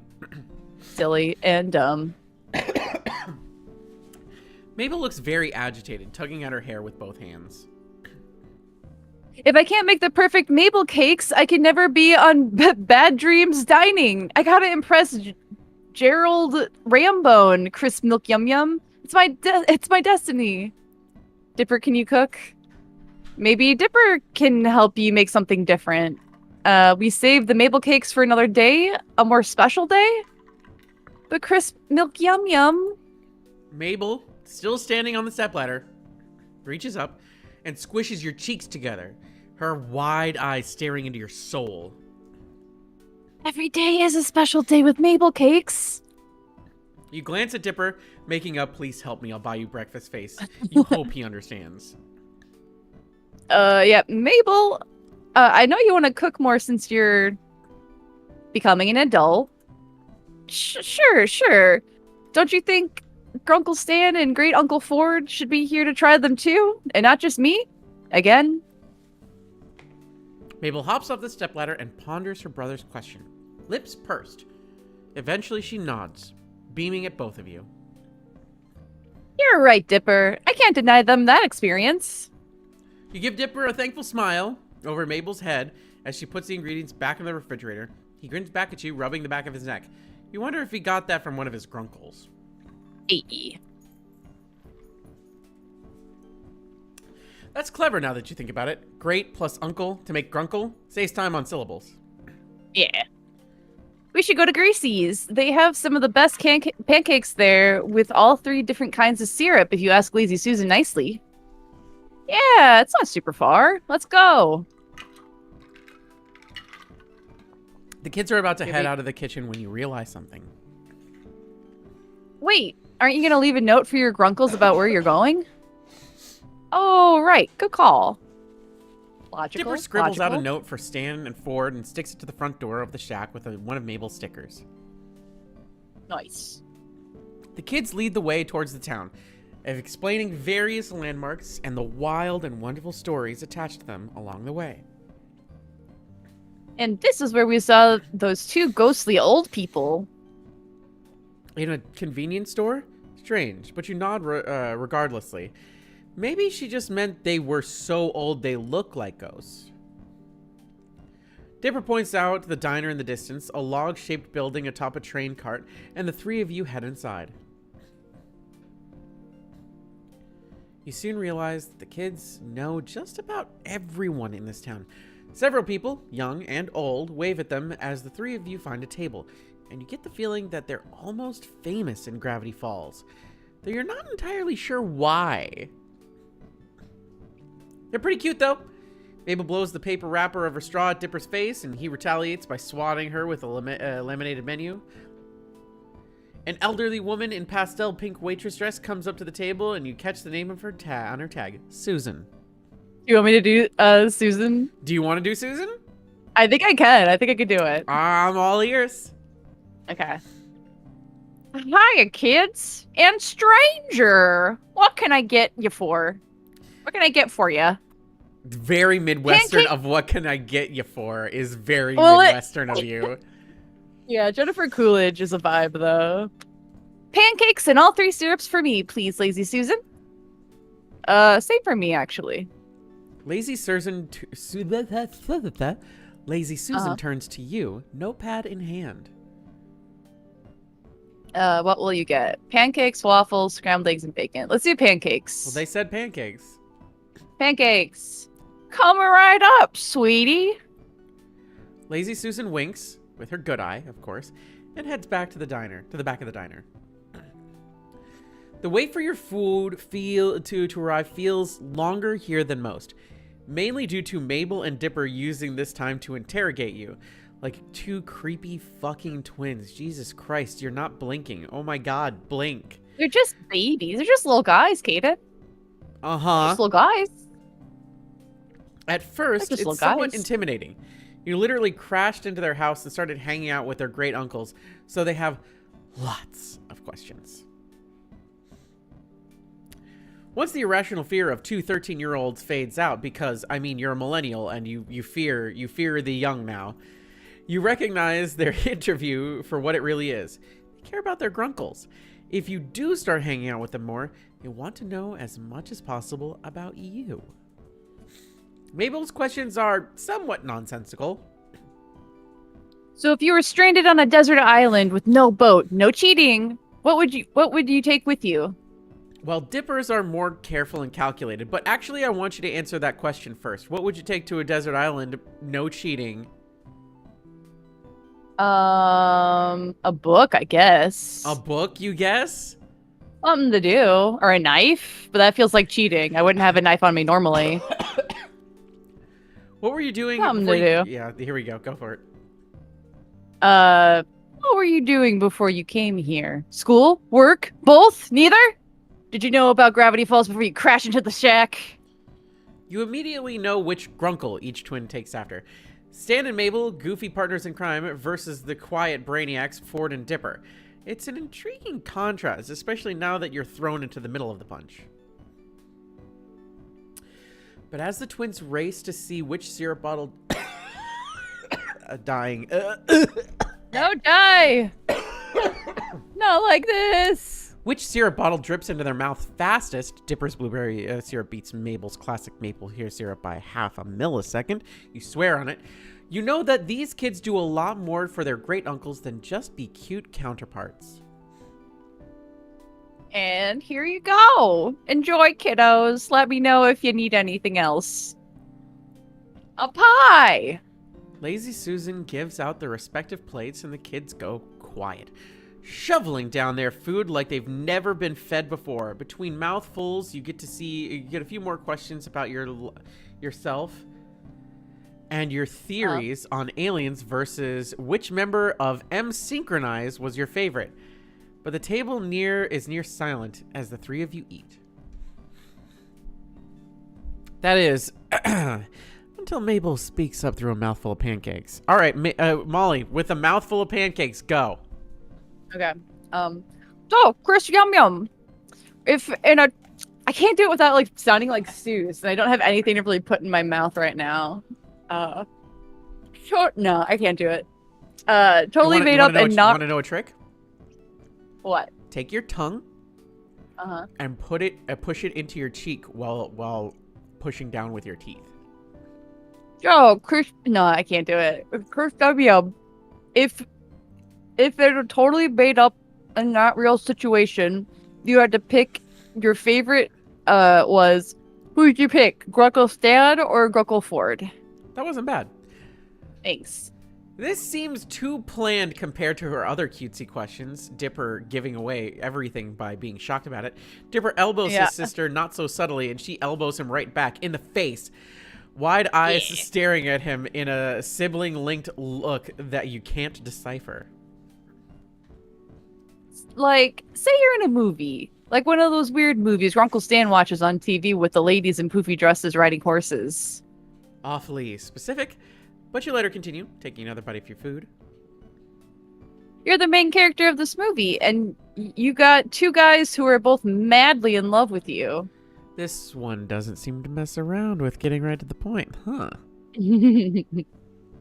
But you could only marry one of them, so you could be the next in line for the throne. What would you do? If Grunkle Stan and Grunkle Ford were your choices, who would you go with? Mabel? That's kind of weird, isn't it? Like, really weird and kind of gross.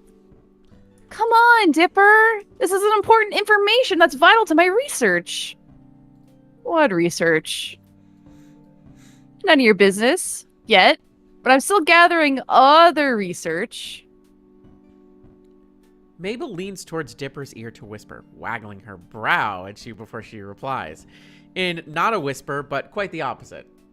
She's just like me, for real. Research on how you're a huge nerd. And with that, Mabel catapults a spoonful of melted butter from atop her pancakes onto Dipper's cheek with a very satisfying splat. Dipper jerks in disgust but retaliates by smearing strawberry syrup onto Mabel's nose and a drop of stickiness plopping onto her sweater. Ew, gross! You're gross. There's no vitriol between these two twins, but the lots of giggles and a few more various food missiles. Eventually, syrup streaks Mabel's cheekbones and some of her hair, and Dipper has small pieces of pancake stuck to his face. You guys are dorks. Maybe you're right, but we're twins, and it's adorable. If you say so, Mabel. Wait, quick! Crisp Milk Yum Yum, take a picture of us while Dipper's got pancake on his face. I have what? He swipes quickly at his face after several passes, and after several passes, gets it off. Oh, I was trying to get more candid pictures of us. Mabel, you have syrup everywhere. Really? This would have been a perfect photo. Here, let me get it. Your hands are sticky enough. You get back up with a napkin in hand and try to wipe some of the syrup off Mabel's cheeks. The excess syrup swipes off easily, but a good portion doesn't budge. I mean, maybe syrup as makeup is the next new look? That's one word for it, kid. Dun dun dun. We wondered where you were when you went back once we came back to a suspiciously quiet house. If it weren't for Dipper's note, we would have been worried. Sixer would have been worried. I tried to tell him you kids pull all this kind of stuff all the time. Heading out unannounced, putting stress on your poor old Grunkle's heart, fighting interdimensional demons, none of my business. He puts his hand over his heart dramatically. All those missing hours of unpaid child labor. Actually, that note wasn't me. Well, I wrote it. But Crisp Milk Yum Yum is the one who God, it's the Milk Yum Yum keeps stopping me. Milk Yum Yum. Crisp Milk Yum Yum. Crisp I have to Milk look. Yum Yum. I want to go fast and I trip. The Crisp Milk Yum Yum's the one who said we should do that so you'd know where we went. A responsible adult in Both this Ford show? and Stan turn to look at you surprised. Really? A responsible adult in this cartoon show? Almost like somebody just narrated that. Figured these two knuckleheads dragged you here. Why not make breakfast at home?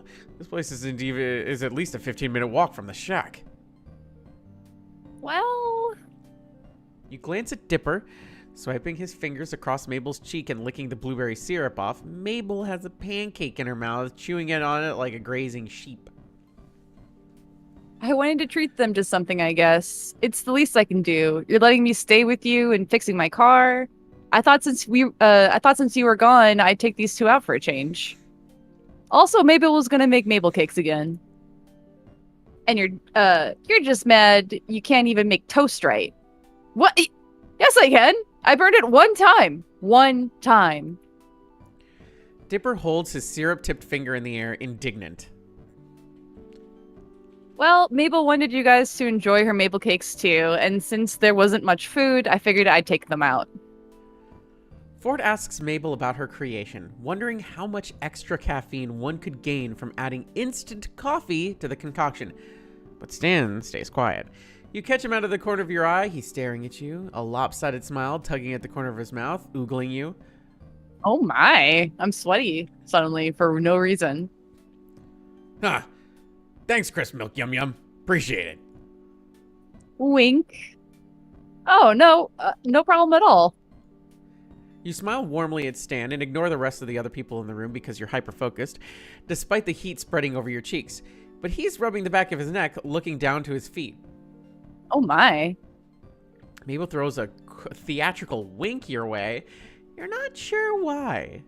It's almost like she's seen you play this route before. Oh. Well, kid, if you're paying, scoot over, Dipper. I want breakfast too. Stanley, it's at least 12:30 now. Uncle Ford. That means it's time for brunch. Duh. See? The kid gets me. Now let me in so I can get some grub. Dipper moves to your side of the booth as Stan sits next to Mabel and Ford sits at Dipper's side.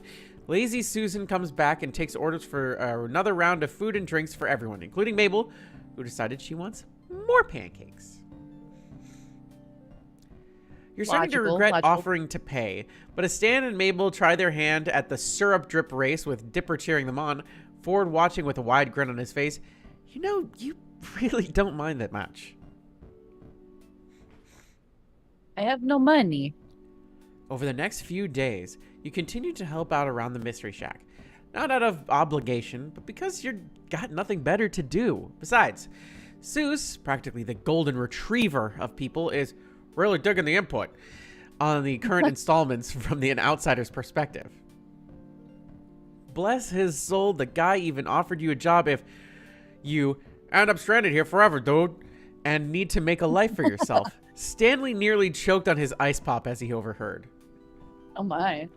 Thinking about it now, the relationship between Seuss and Stan is unexpected, if not a little odd, but it makes you smile that no matter how many times Stan may roll his eyes as he does it, he'll always help Seuss get something done just right. Showered and dressed, you go outside as per usual, but don't see anyone, which makes you incredibly nervous because you're just like, did they abandon me? After a few minutes of search, you find Stan standing with his back to you in one of the exhibit rooms, admiring the weird and wonderful animal amalgamates he's collected for his tourist trap, hand at his chin in thought. Am I interrupting something important between you and the gooserky? Stan turns at the sound of your voice, smiling. I bet you didn't know how to read amalgamates. Nope. You need something? Don't stop exposing me. Your problem. You have any plans tonight? Wink. He mulls your question over for a few moments, giving you an assessing look up and down. I got a couple errands to run. Why? You want to tag along? Yes. I mean, no. I mean, yes. I got a couple errands to run. Your new nickname is Errands. Great. Cool. Sure, sounds like fun. Only if you need a partner in crime. Depends on what kind of errands you've got in mind. Actually, I'm going to go see what Fourth of today. How about only if you need a partner in crime? I feel like partner in crime is the thing that he would like. Stan blinks in surprise. Ha! What are you, psychic? What? Wait, really? It was just a figure of speech, but you guess you should have known better. All right, I'm heading out in a couple hours. Meet me out front. Quiet. And wear this. And he throws you a mask. A burglar mask. A burglar mask, but it looks like a president, but no president that you've ever seen. Oh. A couple of hours, but no buts, crisp milk yum yum. Hard to say out loud. Again, really difficult. Can't stress that enough. Yep. You can't rush this stuff. Trust me. Okay. Okay. Sure. Not ominous at all, Stan. Yeah. Meet me out front if you think you can handle it. I'm tough. He turns to go, but stops for a second and turns back. Oh yeah, wear black. Something you don't mind getting dirty. Oh my. And before you can ask why, he's gone into the depths of the shack. You know, the really small shack that you could easily chase him down in. You know what? Never mind. A couple of hours turn into a handful, which you pass by watching some TV and not looking for black clothing like he told you to, with Mabel and Dipper and dozing off. You have no idea what kind of satellite they get out here, but the shows on now are some of the most bizarre programming you've ever seen. Once you've had enough waiting, you change into your darkest clothes, there you go, and sit out on the front steps of the shack, watching as the sun starts to sink past the trees. It's cloudy and unusually warm for this time of day because it's fucking summer and it's miserable outside. Jesus Christ, why is it so hot in Los Angeles? But there's a nice breeze out. 102, baby. It's strange that these errands need to happen so late in the day, considering the things you've gathered about his criminal past. However, this may be a typical weekday or weekday night for Stan. The screen door creaks, and out comes Stan, dressed in all black just like you are, with a lumpy duffel bag under one arm and a briefcase in another. Wow. He means business. As he's about to speak, a sudden gust of wind comes along and ruffles his hair, and he smooths it down irritatingly before regaining his cool and nodding at you. Wow. Ready? Ready. You slide into the passenger seat as Stan settles into the driver's seat. It takes a couple tries to start, but the engine's chugging away by the time you've got your seatbelt on. The radio stammers to life, as does the engine, spitting out generic-sounding rock music because royalty-free beats is how we roll here, into the leather-scented air of the car's interior. Dun dun dun dun dun dun dun dun dun dun dun dun dun dun dun. Okay. Here they are. Rock them like a tornado. Hooray! Yippee! After a moment spending adjusting mirrors and fiddling with knobs, Stan slots the gear shift into drive and pulls out of the Mystery Shack slot and down the road to town. Yeah. Oh my god, I always forget about this. Like, he just looks so serious. It's really funny, Mr. Pines. Haha, it's real good one, Mr. Pines. The radio's on, and Stan taps his fingers on the steering wheel to the beat of the music while he drives. Sorry. I was looking at a message. You Give me looking at one things? second. You looking with them Some- special eyes? I am, my brand. So I take it we're not making a quick trip for milk and eggs? He laughs and glances over at you. Nope. Then where are we going? First stop is to see a buddy of mine, a hunter. I get all my taxidermy supplies from him. So that's where you've been getting your parts from. Sure. Yeah? Oh, I just figured you got them from a local farm or something. And do business with those hippies? Not a chance. Well, I really enjoyed making that showpiece with you the other day. I had no idea you were so creative, teehee. He glances over at you with a poorly hidden surprise, turning almost immediately back to the road and shrugging. It's just, gluing stuff together, really. That's one way to talk about it. No, really, it takes a lot of skill. Okay. No, really, it takes a lot of skill. Yeah. You have a real gift for it. He turns to you again, and his cheeks go a little pink when he sees the smile you're giving him. Teehee.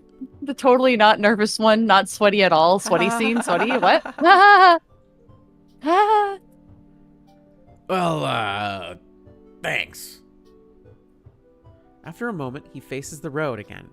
But now he's, after a moment, Jesus Christ, Stan, you can barely see anyway with those glasses. But now he's tapping out of the rhythm of the song with a little more enthusiasm and even humming the chorus as he drives. Hooray. Well, do you have any other hobbies? He rolls his shoulders back into a shrug, his head tilting off a bit towards the window. These days I spend most of my time out on the boat with Ford, hunting monsters, discovering things. He pauses, watching the road without expression. I used to box. It shows. Immediately, it shows. Yeah. He looks at you Sweating. again, grinning. Well, it shows, Mr. Pines. That's amazing. I wish I had grown up doing something like that. No, I was all, like, ankles. I was, like... I was all ankles, an entirely I was all ankle ankles. child. They don't let you kick in boxing. I was all ankles. I wouldn't mind showing you a few things if you wanted. I like that. Oh, I don't think I'd be any good at it. I'd like that. After about 20 minutes of rural scenery, Stan pulls off the road and onto a long gravel driveway that disappears into the woods. Fun movie. Suspicious. Is this the place? Stan nods and rounds a turn to reveal a clearly populated by trailer home with a couple sheds. The trailer is a bit run down and shabby, and one of the sheds looks like it's about one strong breeze from collapsing. Not really the place you want to be at night. While alone with a guy you practically just met, Molly. Oops. Be honest. Did you bring me here to murder me? Stan laughs, cutting the engine and resting his arm in the back of the front seat. Unfortunately, you figured it out now. So now I definitely gotta kill you. Uh-oh. No? I'm kidding, kid. Relax. Unless. He moves to get out of the car, then turns back with a creepy blank expression on his face. Or am I? You chuckle nervously and he laughs again, pushing the door open, and then he stares at you for a solid 5 seconds, not blinking. Then he says, Seriously, I'm kidding. Won't be long. Don't move. Okay. Bye. At the door to the trailer, Stan knocks and the door opens on a dark interior before he walks inside. The door shuts behind him. You give the yard a few curious glances before realizing that the weird pile of sticks you've been looking at is actually bones. You quickly pull out your phone to look at it instead. 10 minutes later, and Stan's back, carrying a large cardboard box in both hands. You see him fumble with the handle of the rear left door for a moment before you reach back over the seat and pop it open for him. A peek in the box reveals a few various shades of furry somethings and an animal skull you don't recognize, This doesn't seem like something worth busting out all your darkest duds for. We aren't by any chance robbing a bank, are we? Because I would have brought gloves. Stan laughs. Yes! He likes my jokes. Nah, nothing like that. He starts the car up again, and you're back on the road. Yippee! Yippee! Somehow I'm not quite convinced. Well, who knows where the night's gonna take us? Could be legal, could be not. That a problem? Actually, yeah, nope. Can we swing by a jeweler? I need a new watch. I like the last swing one. by a jeweler? I like yeah, the last me too. one. Stan's a jokester. He's laughing at my joke! You're a riot, kid. Yes! So sweaty. Stan takes the highway. The final minutes of the sunset burnt orange and purple ahead of you, while the welcome sign to Gravity Falls disappears into the rear view mirror. A new song comes on the radio, something bright and bouncy with lyrics about love, and his fingers get back to tapping. Oh my. Love, Disco love, love. Oh god, what was the song? What was the song What? that he sang with Mabel and Dipper to beat the zombies? Never Stop Not Believin'? No, that was the other. That was the other one, yeah. Fuck, what was it? I don't remember. Don't Stop Unbelieving was the other one. Yeah. But that's not the one he sang with them. No. It was like it was an ABBA spoof, I think. God. Queens of something. Yeah, that sounds right. Fuck. Show him the door. Da-na-na-na. Taking Over Midnight. Oh, taking over tonight. Taking over disco or this midnight. Yeah. Thank you, Marco. Have you seen the recording that they have of that behind the scenes recording of it? Yeah. Of Dipper doing of the Dipper recording. He like literally like howls into the microphone with the last one. And they didn't use that take because Dipper doesn't actually do it in the show. It's like, aw, damn, it's so good though. Yeah. He put his whole bussy into that one. He did. In the retreating light, you can see faded patches on the rim of the steering wheel. The color worn away from decades worth of his touch. God, you're thinking about his touch now, aren't you? No, shut up. No. No. Stop exposing me. The passenger seat you sit in hasn't taken the shape of someone specific, and you're like, damn, yes, I got a shot. Even after all this time, the springs still feel brand new. Swag could be from my butt. Yes. Meanwhile, on the driver's side of the car, Stan settled easily into his seat, and you're thinking about how worn that seat is from his nice firm anyway, which fits him as a finely tailored jacket. His back's got to be so bad. You tuck your legs under it. You tuck your leg up under its mate, leaning back into the dark leather of the DeVille's interior. This is a Cadillac DeVille? I guess so. I guess it would be, yeah. It's a Cadillac DeVille with back seats. No, they would have a Cadillac DeVille would have that. They had a 2-door and a 4-door. The 2-door still had back seats to it. You just needed to lean the seats forward to get back there. The bitch seats. Well, they were still full seats. It's just it was one of those really big, heavy doors. Why do I fucking know this?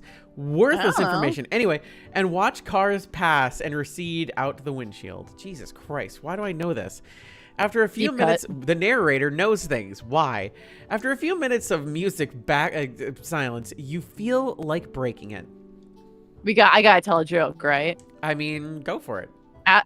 Ask him about him. Ask him about his car. I gotta tell a joke. I gotta icebreaker this shit, right? Yeah, sure. Why not? Why do chicken coops have 2 doors? Why are there fences around graveyards? My granddad had a heart of a lion. What do you think? I feel like the last one would be the most fucking stupid one. Okay. Stan glances over at you, momentarily confused as to why you're bringing this up. And a lifetime ban from the zoo. Ha! That's pretty good. He thinks for a minute, presumably to come up with a joke of his own. Yes. All right, a blonde walks into a bank in New York City. Oh no, is this gonna be one of those awful blondes are dumb jokes? Is it? He levels a withering look on you. Can I tell the joke? I don't know. Can you? You grin with your lower lip caught between your teeth, clearly joking, and he chuckles. Anyway, blonde walks into a bank in New York. She goes up to the bank manager and she says, I'd like to take out a loan for $5,000. I'm taking a vacation overseas. A car passes you on the highway, going 20 over the speed limit. Stan swears and then stifles it. Yeesh, night drivers. So the bank manager goes, well, miss, do you have collateral? We need collateral for that kind of loan. And she nods. And she nods as she does. And she takes the bank manager out to the parking lot where she's got a $50,000 Ferrari waiting. And says, this is my car. You can hold on to it until I pay back my loan. Stan continues, glancing over at you and trying to suppress a smile. The bank manager's confused, but he figures this lady doesn't pay. He's got to have a nice new Ferrari in his garage. So he agrees. A sign for an exit ahead points to the right. The text reading County Road 328, and Stan takes it off the highway. So it gives the blonde her 5 Gs, and she hands him the car keys. And she heads off to Europe. A month later, she shows back up with the 5 Gs and the interest for the loan, which figures about to be $15. Stan continues, turning down an unlit gravel road, the headlights casting spooky shadows through the trees. The bank manager takes the repayment for the loan and the interest, and has one of his employees bring the car around the front for the bank for the blonde. Out ahead on the road, a deer turns its face to the car and then leaps across the road to disappear into the woods. Just before she leaves, the bank manager stops the blonde and says, lady, I'm real confused. You're clearly low enough to afford this car, and you pay back the loan and then some. Why take out the loan if you're so rich? The lady turns to him and runs his hands through his hair and says, where else can I park my car in New York City for 2 weeks for only $15? Oh my god. It's funny. It's not that funny. it's really funny. Yeah. You burst into wild laughter and he laughs along with you. All right, I take it back. That was the best blonde joke I'd ever heard in my life. Just as you finish speaking, Stan pulls off the side of the road and the engine dies. Forever. Uh-oh.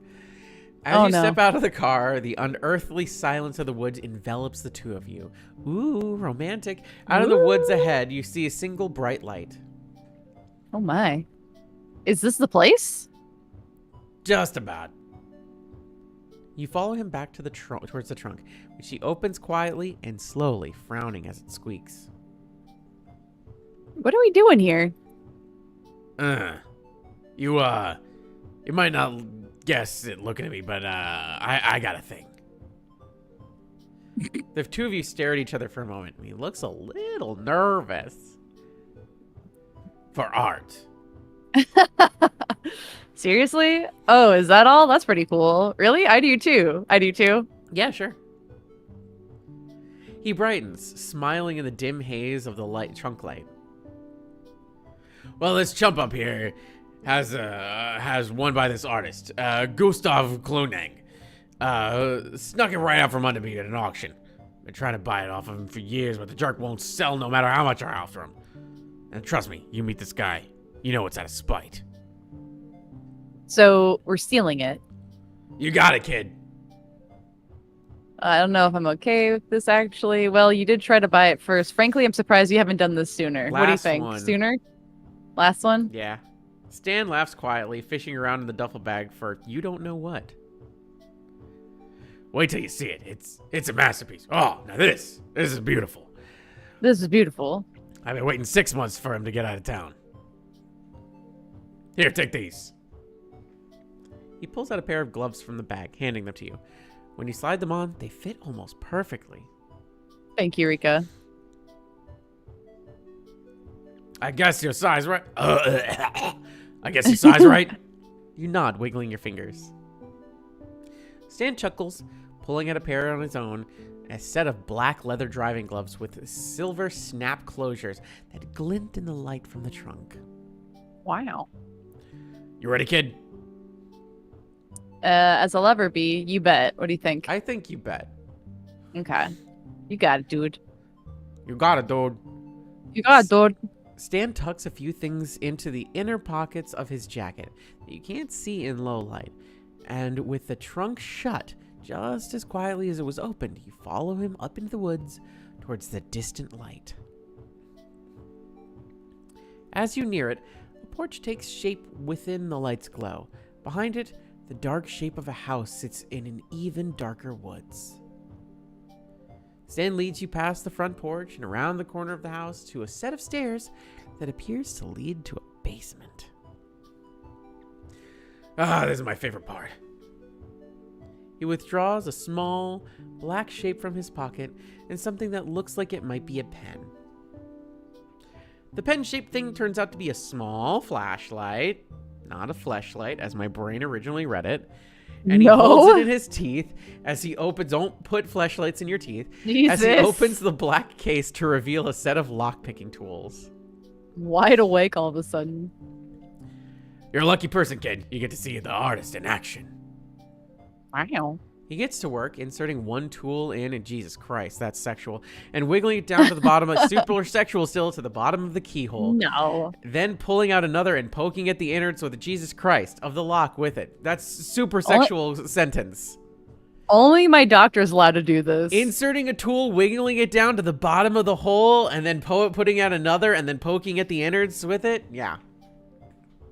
That's just getting, what, like a pap smear? That's just a normal day for for the doctors out there.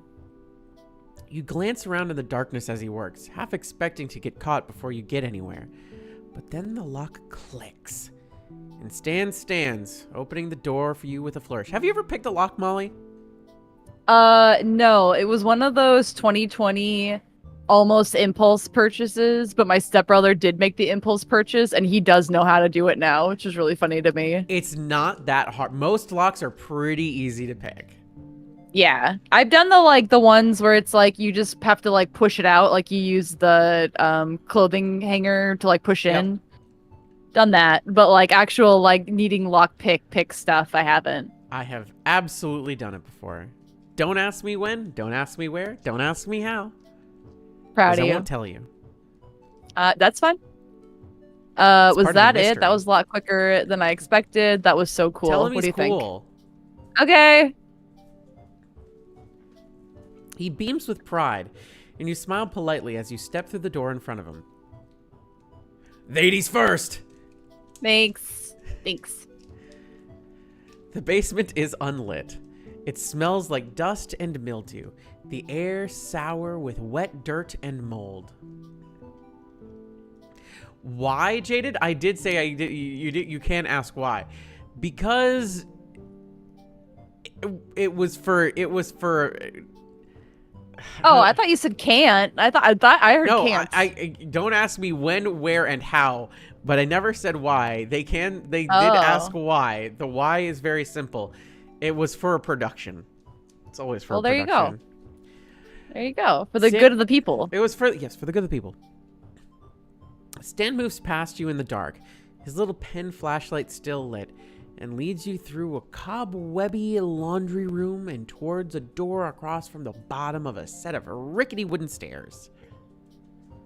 Wait till you see this, kid. He picks the lock on the of this door just as quickly as he picked the last. He watches a lot of lockpicking, lawyer, and the door creaks open into a dark room with odd flooring barely lit by Stan's flashlight. Stan goes first, and as you follow him, he hits a light switch, revealing a beautifully designed gallery with plush scarlet carpets and gleaming wood paneling full of paintings of sad clowns. Now this is beautiful. Stan this looks is more beautiful. excited than you've seen him yet. He's arms crossed over his chest and a warm smile on his face. Can you believe that hillbilly chump has a collection like this? You shake your head slowly, still looking around the room with wide eyes. Someday, all these are gonna be mine. Come on, I'll show you the one we're gonna here to get. You follow him to the back of the room, and he stops in front of a large painting of a clown with bright red lips and blue circles on his cheeks, his eyes outlined with black with comically large eyelashes painted onto his lids. His neck ruffle droops sadly, and his costume is dingy and worn. Yo, he's just like me for real. What do you think? This is beautiful. This Who's got that sound is effect beautiful. ready? It's a little creepy. We got it. This is beautiful. This is beautiful. This is beautiful. I'll play it again for you. Oh, thank you. Yeah? This is beautiful. You really like this kind of thing? No kidding? No kidding. Stan's voice is edged with hope. Oh my. They're all beautifully done. It's nice to meet somebody who really appreciates these like I do. It's excellent, especially as an art piece. It's just plain excellent. What do you think? It's just plain excellent. I feel like it's just plain excellent speaks to Stan. He's a very simple dude. He likes what he likes, Okay. and he enjoys what he enjoys, and he doesn't really need to explain himself much. Okay, just in case, quick save. I love the irony. Yeah. Oh, that's you. Yeah. Go for it. I love I'm the expecting irony. it every time. You're so excited. Clowns are supposed to be happy, but he's not. I wish I knew the story behind it. You look over at Stan, and he looks delighted. Yippee! Hot Belgian waffles. You really do like it. Well, let's get this thing off the wall and out of here.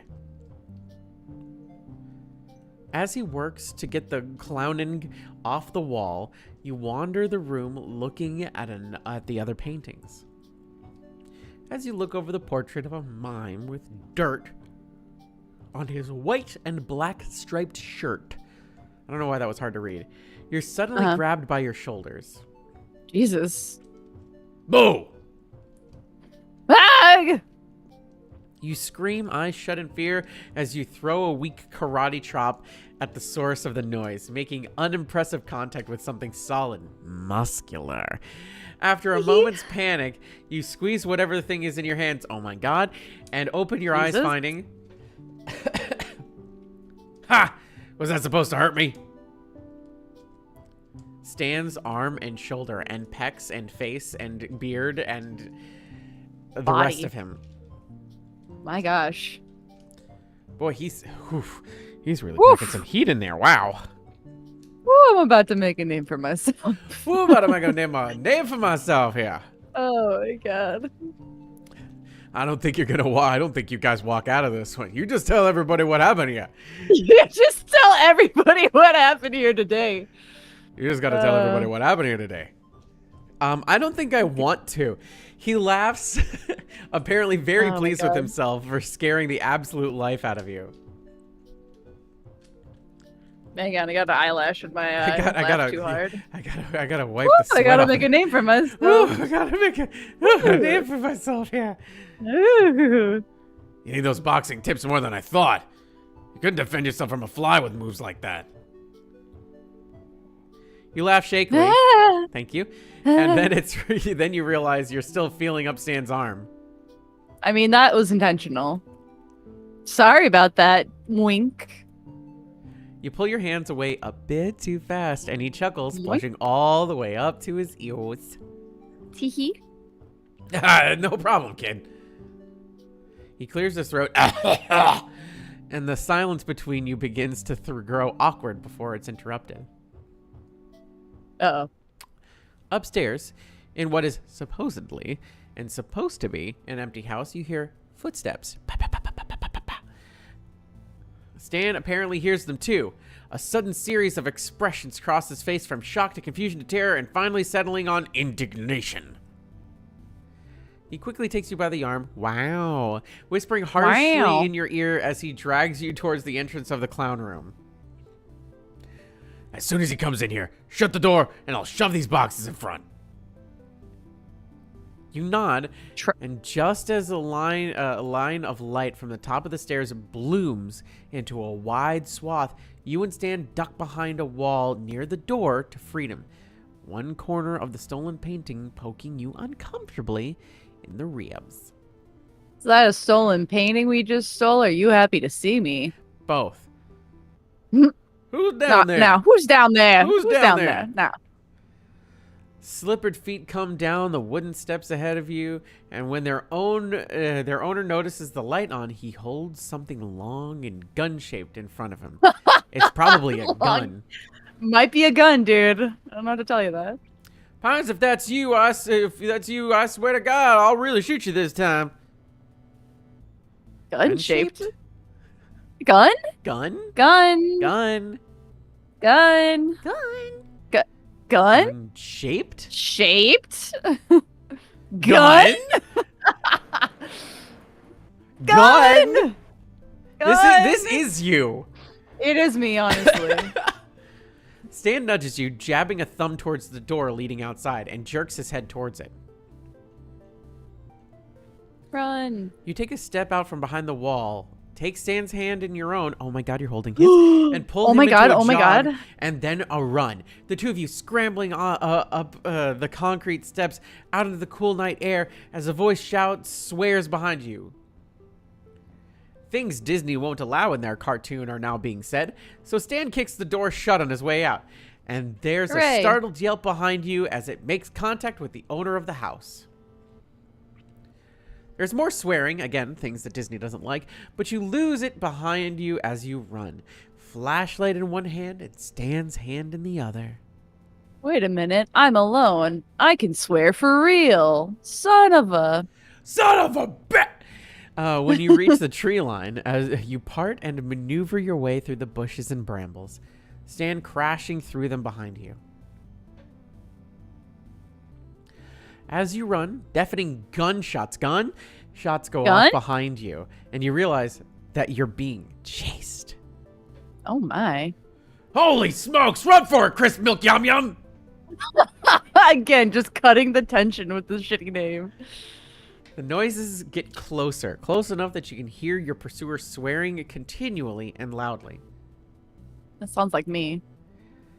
You slow a bit, flashing your light behind you and raising the beam to find the distant but visibly enraged face of a man with a rifle in his hand. Jeez, turn your light off. You're becoming a target with that guy's gun. Acting on pure instinct, you fling your flashlight in the direction of the angry man and take off running again. After a moment, the man cries out, and the sounds of pursuit fade with one final cry. Damn you, Pines! Damn you, Pines! Stan cackles. Ha ha ha ha! Sounds like you hit him. Do it again! Stan cackles. You reach the Stanmobile, which we haven't called the Stanmobile just yet. This is the first time we're calling it that. First, sliding into the passenger seat as Stan slips his new clowning back into the back seat before joining you in the front. Both of you panting and huffing, Stan hurriedly starts the engine and pulls off. Yippee! At the next driveway, he does the fastest three-point tune you've ever seen in your life, and man, that makes your heart sing. And then peels off down the gravel road and screeches out into the highway.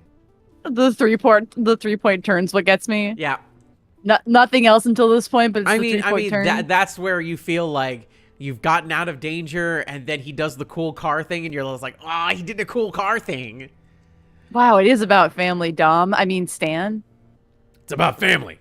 And whatever non-alcoholic beverage I am holding. Stan's quiet for a second before letting loose into a wild, triumphant laughter. I thought he was gonna catch me for sure that time. Did a man just shoot at us? Stan nods, chuckling and apparently pretty pleased he didn't get hit. He lets out a long sigh, his white-knuckled hands at 10 and 2 on the steering wheel. Look at him having driving safety. Wow. Yeah, that was, holy moly. You okay, Chris? Milk, yum yum. Just like shaking in my seat. Yeah, a little shaky, but I'm good. I'll let you know when I find out. I think I want to head back now. That was a lot. What do you think? A little shaky? Shaky but good. Okay. He pulls back onto the highway, back in the direction you came from, and you lapse into the comfortable silence. After a while, he starts humming along with the radio and, knowing the song this time, you hum along with him. Yippee. Gravity Falls welcome sign passes by again, but the route Stan's taking doesn't seem to lead back to the shack. Instead, Oh my. you come to a stop outside rows and rows of used cars. A car dealership. This is where we abandoned Mark the first time. He was like, I'll go get a lighter, Mr. Pines. And then he was like, hello? Haha, real good, Mr. Pines. I'm going to jump out of the car now. Yippee. Stan slides out of the car, withdrawing something from a pocket within the breast of his jacket. Once you get out and around to the front bumper, you can see that it's a cigar. You mind if I smoke? Disney did. No, go ahead. Thanks. I don't like smoking around the kids, you know. I'm already bad enough influencing. That's what Disney said. Like, Disney says a Yeah. lot of things. Yeah, it's true. He chuckles and withdraws a pack of matches from his pocket, and his face is bathed in the light of the flame. From your place, a ways down the road, Stan surveys the lot, eyes sweeping back and forth until they land on what looks to be a fuse box under the dark overhang of the roof on the far side of the dealership. What are we getting?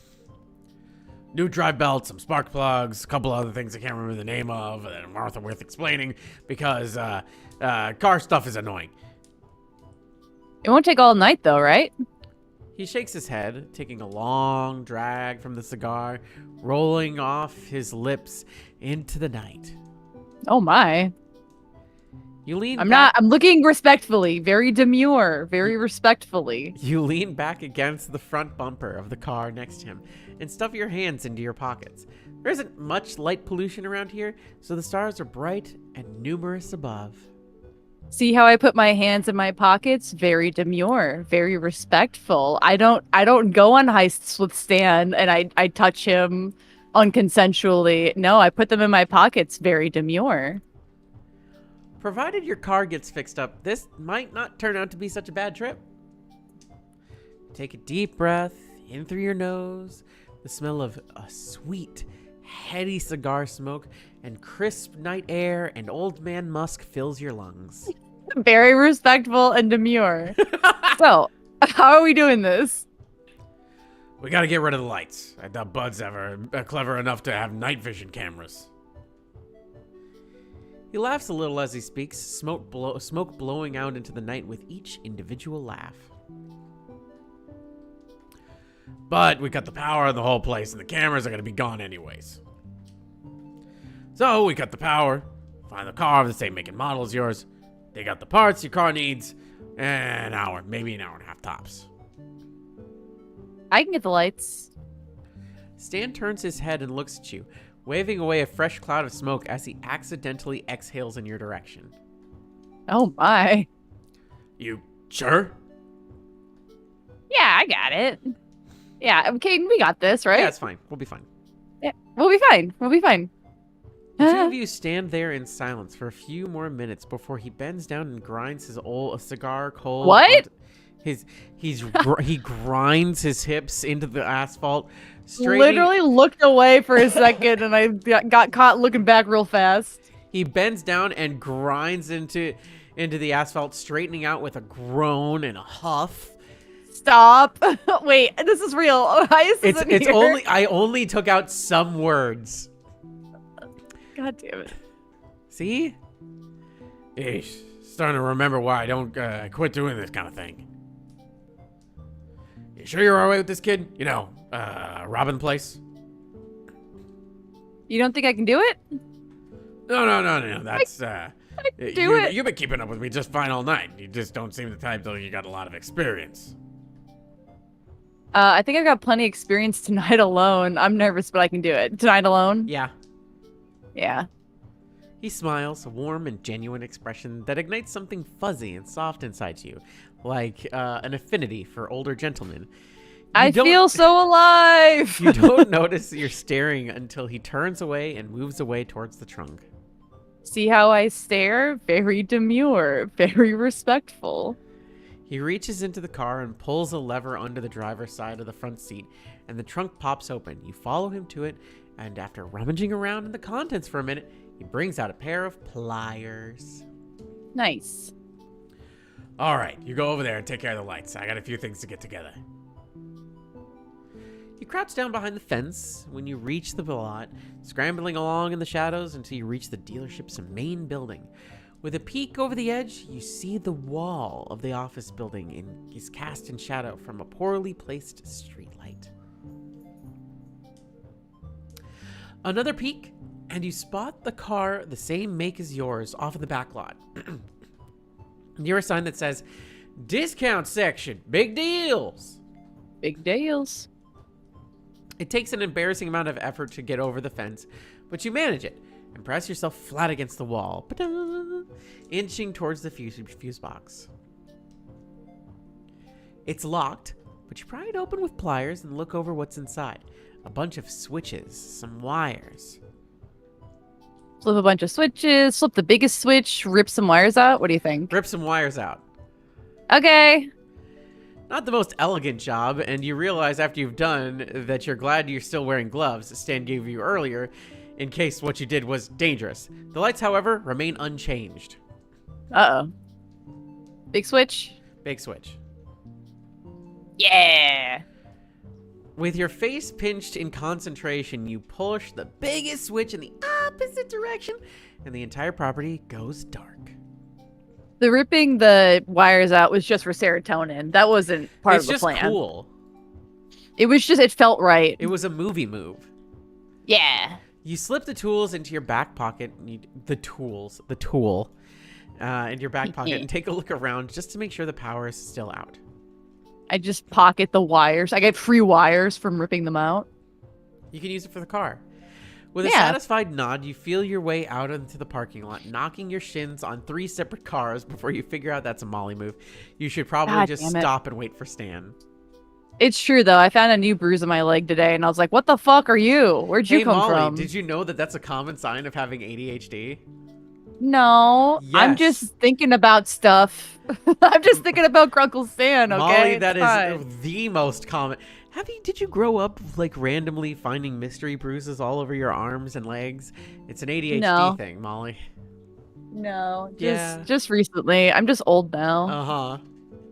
Yeah. With a satisfied nod, you feel your way out of the parking lot. Three bonks in the shins, waiting for Stan. Where are you at, kid? Marco. His voice isn't far away. No, it's Stan. But he isn't close either. That's a Molly joke. That is so, yes. That was well played. I got you. You feel your way around an SUV, then a sedan.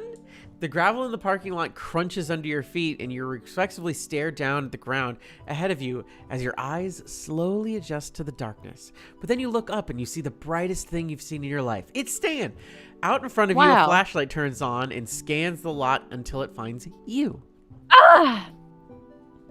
Found you. He found me. He sounds amused, probably at the way that you're standing with your arms spread wide over a sleek modern sports car. Getting familiar with the merchandise, yeah? Just like you were with me earlier. Ha! No, respectful, demure. You give the car an awkward pat and make your way, just like you did the stand, and make your way towards the beginning of the flashlight's beam. Pat. You see anything the same make as yours before shutting off the lights? Oh, sorry. I'm here. Yeah, there's one back in the discount section. It's kind of insulting now that you actually think about it. Not really. He hands you the flashlight when you reach him, and you start slowly back towards the discount cars. Discount. Your car it's a classic. It's usually extremely reliable. To be perfectly honest, it's not even your fault that it's in this state. It was Ford's. Ford. It's Ford's fault. He did it. Yeah. You're deep in salty thoughts. Fuck you, Ford. When your hands suddenly grip your ribs on either side. Oh my gosh, she's doing this again? Gotcha. You scream and throw back an elbow at whatever's got a hold of you, and you hear Stan yelp, "Yep!" and fall into a clatter of kicked gravel and metal clanking together. He scared you again. Scare me once. Shame on me. You scared me twice. Shame on you. Can you stop it? That's not funny. Oh, wow. I really got you that time. Oh, wow. Holy smokes, kid. You turn the flashlight to where you heard him fall. Huh. Oh, shit. And you find him with his hand cupped over his face, blood dribbling out from between his gloved fingers. Oops. Yeah, I deserve that one. Oh, shit. I didn't. I'm really sorry. Hey, Disney. Nah, I'll be all right. Just help me up. You tuck the still lit flashlight into your back pocket for a moment, reaching down and finding his hands in the dark to pull him up. Touching hands. Once he's on his feet, you retrieve the flashlight from your pocket as you bring the beam to Stan's beautiful, beautiful, beautiful old man face. You find him holding a handkerchief over his beautiful, beautiful nose and squinting. His beautiful, beautiful eyes. Beautiful. He's apparently brought a backpack with him, and it's sitting on the ground behind him where he presumably dropped it when you elbowed him. Oops. You know, that was a really solid hit. You got a lot of power in there. I don't know if you were just saying it to be nice earlier, but I can really show you some moves. Teach you how to direct that strength. Ooh. This isn't really the time. You're bleeding. Yeah, that sounds fun. He removes the hanky from his nose for a moment, gently prodding at the bridge of his nose with a finger, and frowns. Well, it's not broken, that's for sure. That's good. He laughs quietly, taking a clean corner of the handkerchief and dabbing at his nose with it, grimacing and sniffing hard when it all comes back still clean. Hooray. Good to go. Are you sure you're all right? Yeah, of course. I've gotten worse beatings than that, believe me. You ever seen this triangle guy? Hits like a truck. I hate triangles. His face is flushed from the sudden injury, but he does look otherwise okay. Not just okay, but so okay. Nice. He looks so nice. You sigh demurely and plant your hands on your hips. Respectfully. Respectfully and demurely you sigh. Not wistfully, not at all. Nope. Very, very demure. Then let's finish this. He reaches out towards you. God, I keep looking back at the sweating that your thing is doing. It's Why? funny every time. It's so funny every single freaking time. He reaches out to you, then catches a glimpse of the blood and reconsiders, wiping his gloves clean as he can with a hanky. When you reach the car you spotted earlier, he pops the hood and drops his pack on the ground next to the bumper, unzipping it to reveal a jumble of various wrenches and tools. Why don't you just steal the car? The narrator is just saying steal the car and replace it with the broken one. They're not going to know. Okay. It's true. All right, hold the flashlight steady on the engine and keep an eye out. Watch him work just for a minute. What do you think? You should do what he told you to do. Okay, okay. All right. It doesn't take long for him to get what he needs for your car, shutting the hood and setting his pack on it as he stuffs parts into it. That was quick. Nah, the parts you needed are easy to find. Just takes the right. Oh. You want me to be cop 1, you be cop 2? Which one is which? Hey, what's going on over there? Is that you, Bud? I think this one should Blubs be you. and Durlin. Okay. I think you want me to do I think the first Durlin? one is Blubs, and I think Durlin's the other one. I can do Durlin. Okay. Blubs. Just because I want to hear you do the deeper voice. Hey, what's going on over there? Is that you, Bud? The beam of a flashlight finds you both, and Stan turns around quickly, leaving a bag behind himself on the hood. Yeah. Bonds? What the heck happened to your face? What are you doing here at... Hey, are you stealing pots again? No. Stan inches closer to you until your shoulders touch. Haha. And behind you, he pushes the bag into your hands before lowering his voice to speak to you. Run for it. Keep the bag out of sight and toss it into some bushes nearby. I'll get it later. You nod, picking up the bag and holding it behind yourself. The flashlight by the road moves closer, and you slowly scoot away from the car and backwards. Hey, where are you going?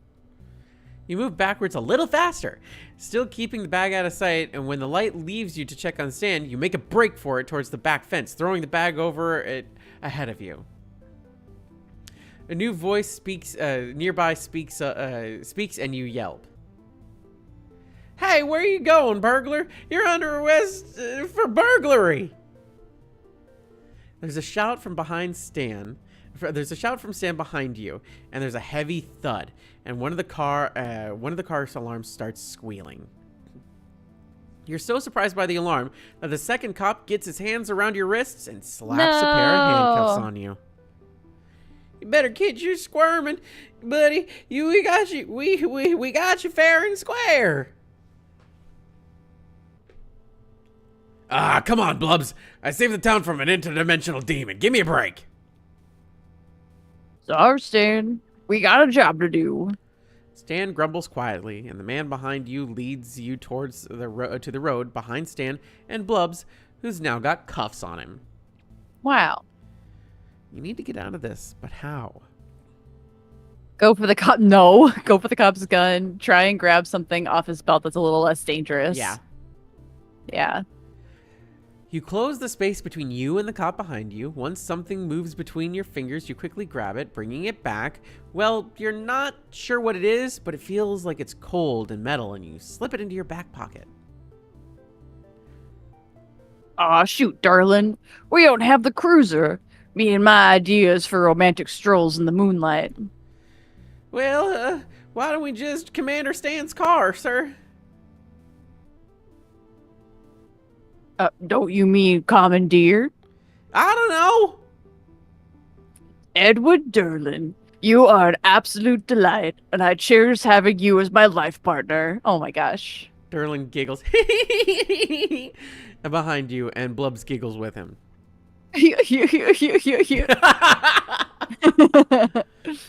The two of them push you and Stan into the backseat of his car. Ooh, you made it to the backseat of Stan's car. Crowding you into the clown, and Stan grips it protectively, muttering under his breath about The fuzz. He's quiet for most of the ride, only speaking up once. You okay, Crisp Milk Yum Yum? Still hard to say. Yeah, I'm all right. I mean, I'm as okay as I can because we're resting. I'll get back to you on that one. Yeah, I'm all right. He falls silent after you respond, and stays that way all the way back to the station. Inside the station, Derlin leads you to a pair of chairs by a desk, and Blubs disappears down a hallway. Blubs is back after a few minutes, a deep frown set into his face, and after directing this frown at Derlin, he takes you and Stan down another hallway to a set of cells. Oh. At the first, he withdraws a set of keys and opens the door. You and Stan are uncuffed, and with a solid and somewhat alarming clang, the cell doors shut and lock. You two better get comfy. We'll get your prints in the morning.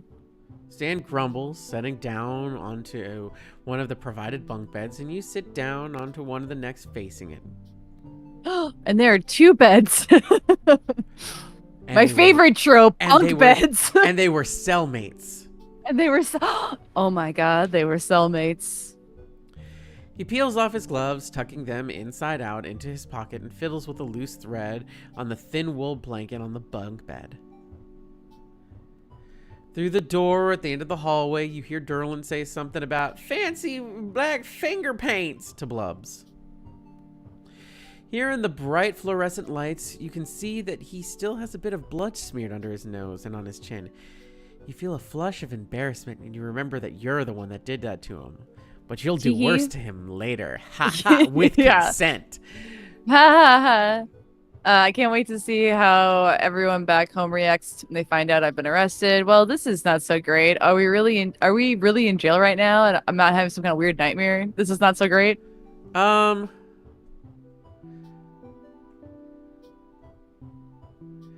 kind of feel like the first one's more fun, but you can save first. All right, quick save. Try the first one. How are we gonna get out of here? Stan shrugs, crossing his arms over his chest and flopping onto the mattress. Don't think we can, kid. I'll see if I can convince them that you got hypnotized or something and coming along with me. Keep you out of trouble. Listen, if you're going down for this, then so am I. He laughs quietly, propping himself on his elbows. You don't want to get in trouble with the law, kid. Trust me, this is my first time spending night in jail, not by a long shot. Sounds rough. Yeah, well, so it goes. This won't be so bad compared to 5 years in a Colombian prison. Yeesh. There's a story behind that, but he doesn't look like he wants to tell you at the moment. Maybe later.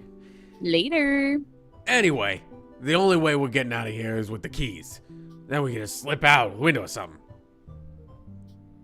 You think for a moment. Stuffing your hands into your pockets, you suddenly remember that thing you grabbed off of the second cop. That thing, dude. Got that thing, dude. Dude. Oh, wait, dude.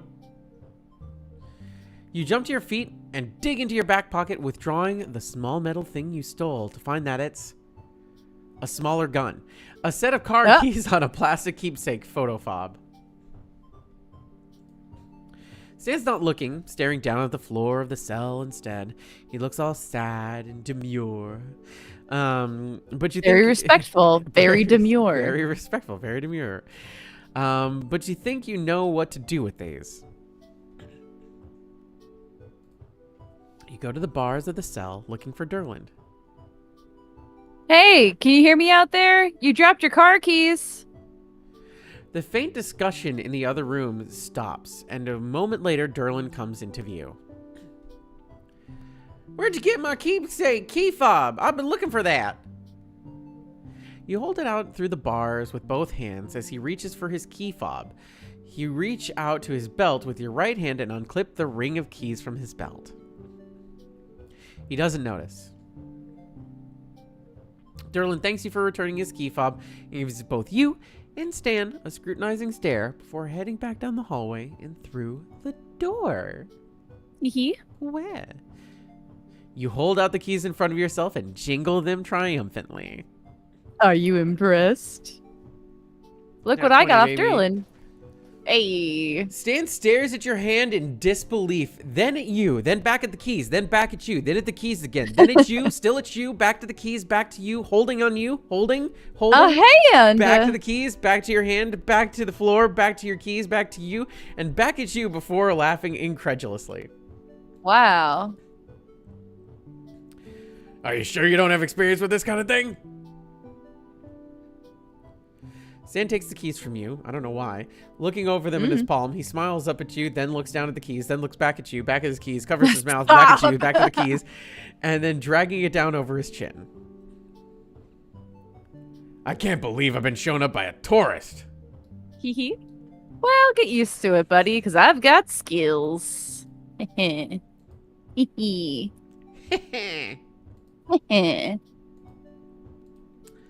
Yes. He looks so proud, smiling up at you like you just handed him $1 million. Yes. Yes. Swiggity swooty. Well, what are you waiting for? Let's get the heck out of here. Can you get a sweet Belgian waffles? I think I said that earlier, but I could do it again. I could give you a Sweet Belgian waffles! It's pretty easy. Nicely done. Thanks. Nicely done. Wait. There's no kids here. I can swear for real. I can swear for real. He's got Son a of weird a- series of emphases on different things. He emphasizes just the weirdest things when he speaks. So you just gotta kind of like fiddle with the voice a little bit to get it to be the way it needs to be convincing for Stan. Because Stan You pick like a flavor word every sentence. There's a flavor word and then the word that builds into the flavor word. You gotta like, it's almost like you're backing up to say the flavor word and then you like yell it in somebody's face. Mm-hmm. It's very weird. He's a very weirdly voiced character. Very interesting. Anyway, he stands as you reach through the bars and try keys until one works. The door swings open with a quiet creak, and you creep out the door into the hallway. You open it a crack, looking out into the lobby, and see Blubs fast asleep at the front desk. Durland not in sight. Slowly, you pull the door open and move into the lobby. Stan taps your shoulder and whispers low. What if I yelled this one? Don't. You'll scare me. I'll be scared. We gotta get my keys. You see him anywhere? You glance around and spot them next to where Blubs is asleep. Drooling pool on the table. Shoot! Crossing your fingers for luck, you sneak over to the desk and reach down to grab them when suddenly Blubs stirs and mumbles. Yeah. Oh, dang Bigfoot stealing my shoes, stretching out my shoes. Stan snorts behind you, and you manage to suppress a laugh as you pluck the keys away. Away. Away. Wait, hold on. Stan disappears into another room, and you're stunned, wondering what the hell he could be doing right now that's more important than escaping.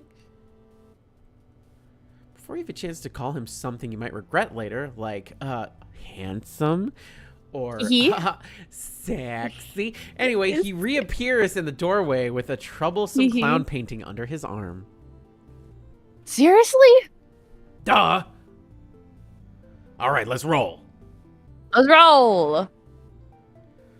Slipping out with only a click of the station door closing behind you, you and Stan climb into his car and escape into the night. Yippee! After stopping by Bud's dealership to pick up the hidden backpack, you and your partner in crime, partner in crime, one step closer, head back into the shack in comfortable silence.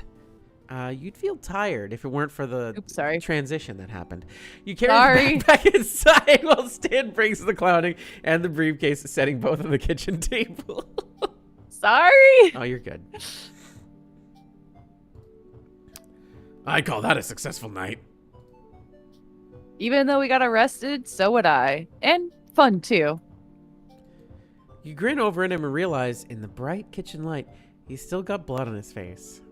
Yeesh. How do you keep forgetting? You're the one who elbowed him after all. You've got... Well, come here. Oh, my. You pull one of the chairs out from under the table, gesturing down for him to sit down. Oh my god. I always forget about these. You always forget about those. Like, this is the art for the galleries. They're just like incredibly beautiful and incredibly detailed. He looks a little wary, but obeys, the chair's ancient metal frame creaking under his weight. You drool a little bit and then realize that you're drooling, so you wipe the drool from your face. Demure! You grab a couple paper towels and wipe the drool from your face, and then use the wet drool from your rags to wipe the blood off of his face. No! Turning on the faucet in the sink and wetting them. I gotta clean them up. It's demure, right? It's respectful. Uh-huh. Yeah.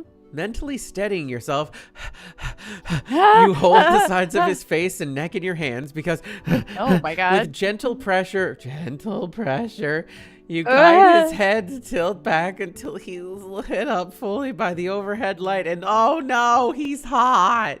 Oh no, he's hot. Whoa.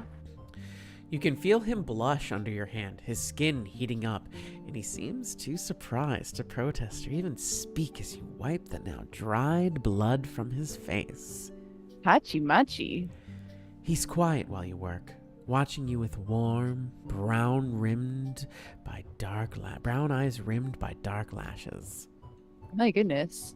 Hachi Machi. I could have taken care of this myself, you know. No. He says this, but he hasn't pulled away or made any move to leave. Hee. I did the damage. The least I can do is clean up after myself. Anyway, you've done plenty as is. The paper towels you have become too soiled to work with, so you toss them into the trash and go back to get a few more. Your hand returns to his cheek and... Could you be imagining things? But it almost feels like he leans into it. Oh my god. I really did have a good time with you tonight. I had no idea crime could be so much fun. He smirks, avoiding your gaze. I had a good time too. You pause for a moment, realizing something. Those cops aren't going to come after us, are they? Stan shrugs. Cool. Probably not. They're nice enough guys, but not exactly competent. You laugh quietly and he smirks up at you. You stand back to make sure that you're finished. The blood, now removed from the actual artwork, by the way, and you toss the last paper towels into the trash. You're sure it's not broken? Nah, I'm fine. Don't worry about it. Your hand lingers on his cheek. Definitely not sweaty. Definitely very demure and very respectful. Sopping, just soaking no, wet, like just out of dry. the pool. Bone dry. Steak and I. Oh shit! Are we gonna go for it? You want to save? You want to save first? Yeah. Okay. Hug him. Go for it. Yeah. You take a fortifying deep breath, because that's exactly what you do, and lean down, wrapping your arms around him. Oh my. Thanks for the car parts. You pull away, and he's got a funky looking old man face. He does not have a funky look on his old man face. He has a funny look on his face. No, he's got a funky look on his old man face. No. And for the good time. Well, good night. He stares at you for a moment with that look on his face, then composes himself and gives you a goofy smile. Like funky old man goofy smile. Yeah, funky old man goofy smile. Sleep tight, Chris Milk Yum Yum. So hard to say. Jesus Christ, it's almost like you guys named the character the most impossible thing to say fast. Ugh. Sorry. You brush your teeth and change into your pajamas, and it's not until you get into bed that you realize that you're still smiling. And then the rush from it all still hasn't completely faded. But after a while, your eyes grow heavy, and you drift off to sleep. And you dream about Stan, the Incredible Man. Oh my god. Nobody back home is ever going to believe this. Hee. Here's my 7-year-old boyfriend. Oh my god, I love these drawings. They're so silly. We got 2 of these good ones in a row, Molly. I know. We're doing it. We're doing it. We're swooning. Do you want to call it here, Molly? Sure. That sounds like a good idea. My body. Do you want to talk more? Do you want to cap this off for some of the new people who have joined us through the stream? We can talk more. Just cap it off with the last little bits of talking about the various things going on in animation and gaming right now. Yeah, I think so. Do you want to start or should I? I can do it. I can do it something real quick. Hey, animation is currently negotiating new contracts with the studios. We do this like every 4 years, and it's really important because things change. The price of a Big Mac is different than it was 4 years ago. My rent was different than what it was 4 years ago, etc., etc. We're currently fighting for things like use against AI, taking artist jobs, gender-neutral bathrooms, proper inflation costs. Like our price of getting paid goes up with the price of inflation. Defining what new media is, which basically is streaming and things like that. That needs to be defined. And many, many, many, many more things. We had our first week of negotiations, and we will reconvene in a month. But if you want to stay updated, please click that link in the chat boxes. Stay updated. I'm sure we'll be asking for audience support and things like that. So please help us out with that. And yeah, Kdin? Oh, my turn. Hi, SAG-AFTRA is currently on strike for various reasons, including but not limited to the egregious use of AI for voice cloning and voice replacement. So we're currently on strike, and we're just kind of asking for what we basically would see as protections from the uses of things and losing our rights as actors, as artists, as performers. And we're striking against a good chunk of video game studios that are trying to bully us into agreeing to let actors basically be cloned in various different things, which we are not too happy about, especially because we barely get paid as actors and voice actors as is. So while animation and SAG-AFTRA kind of hold hand in hand with the camaraderie of we just want to be paid a good wage without being exploited too much, please. Please continue to follow voice actors, artists, animators, and so on and so forth that are a part of these various unions and who are not a part of these unions yet, because they also deserve your support. And take a look at them, you know, uplift them, send them niceties and so on and so forth, and educate yourselves on the various things going on. You can take a look at the Actors Guild Negotiations 2024.com. That's TAG Negotiations 2024.com for information on the Animation Guild and the negotiations going on with the union employers right now. And for SAG-AFTRA, you can go to sagaftra.org/video game strike to talk about to really learn about everything that's going on and all of these studios that are currently in those agreements. The other thing to note is that none of those unions and none of those guilds are asking you to boycott anything right now. We're not asking you to boycott anything. Please continue to play games and watch animation and tell everybody on social media how much you love video games that are acted in by real actors, and animation and cartoons that are animated by real animators with their little hands, their sad, poor little hands. My hands are that little. Your hands are pretty little. You're pretty small, Molly. No, I'm not. No, they're big. I mean, not that. I have giant fucking hands. They're so big. They're so big. I'm Look at how burdened big my by hands them. are.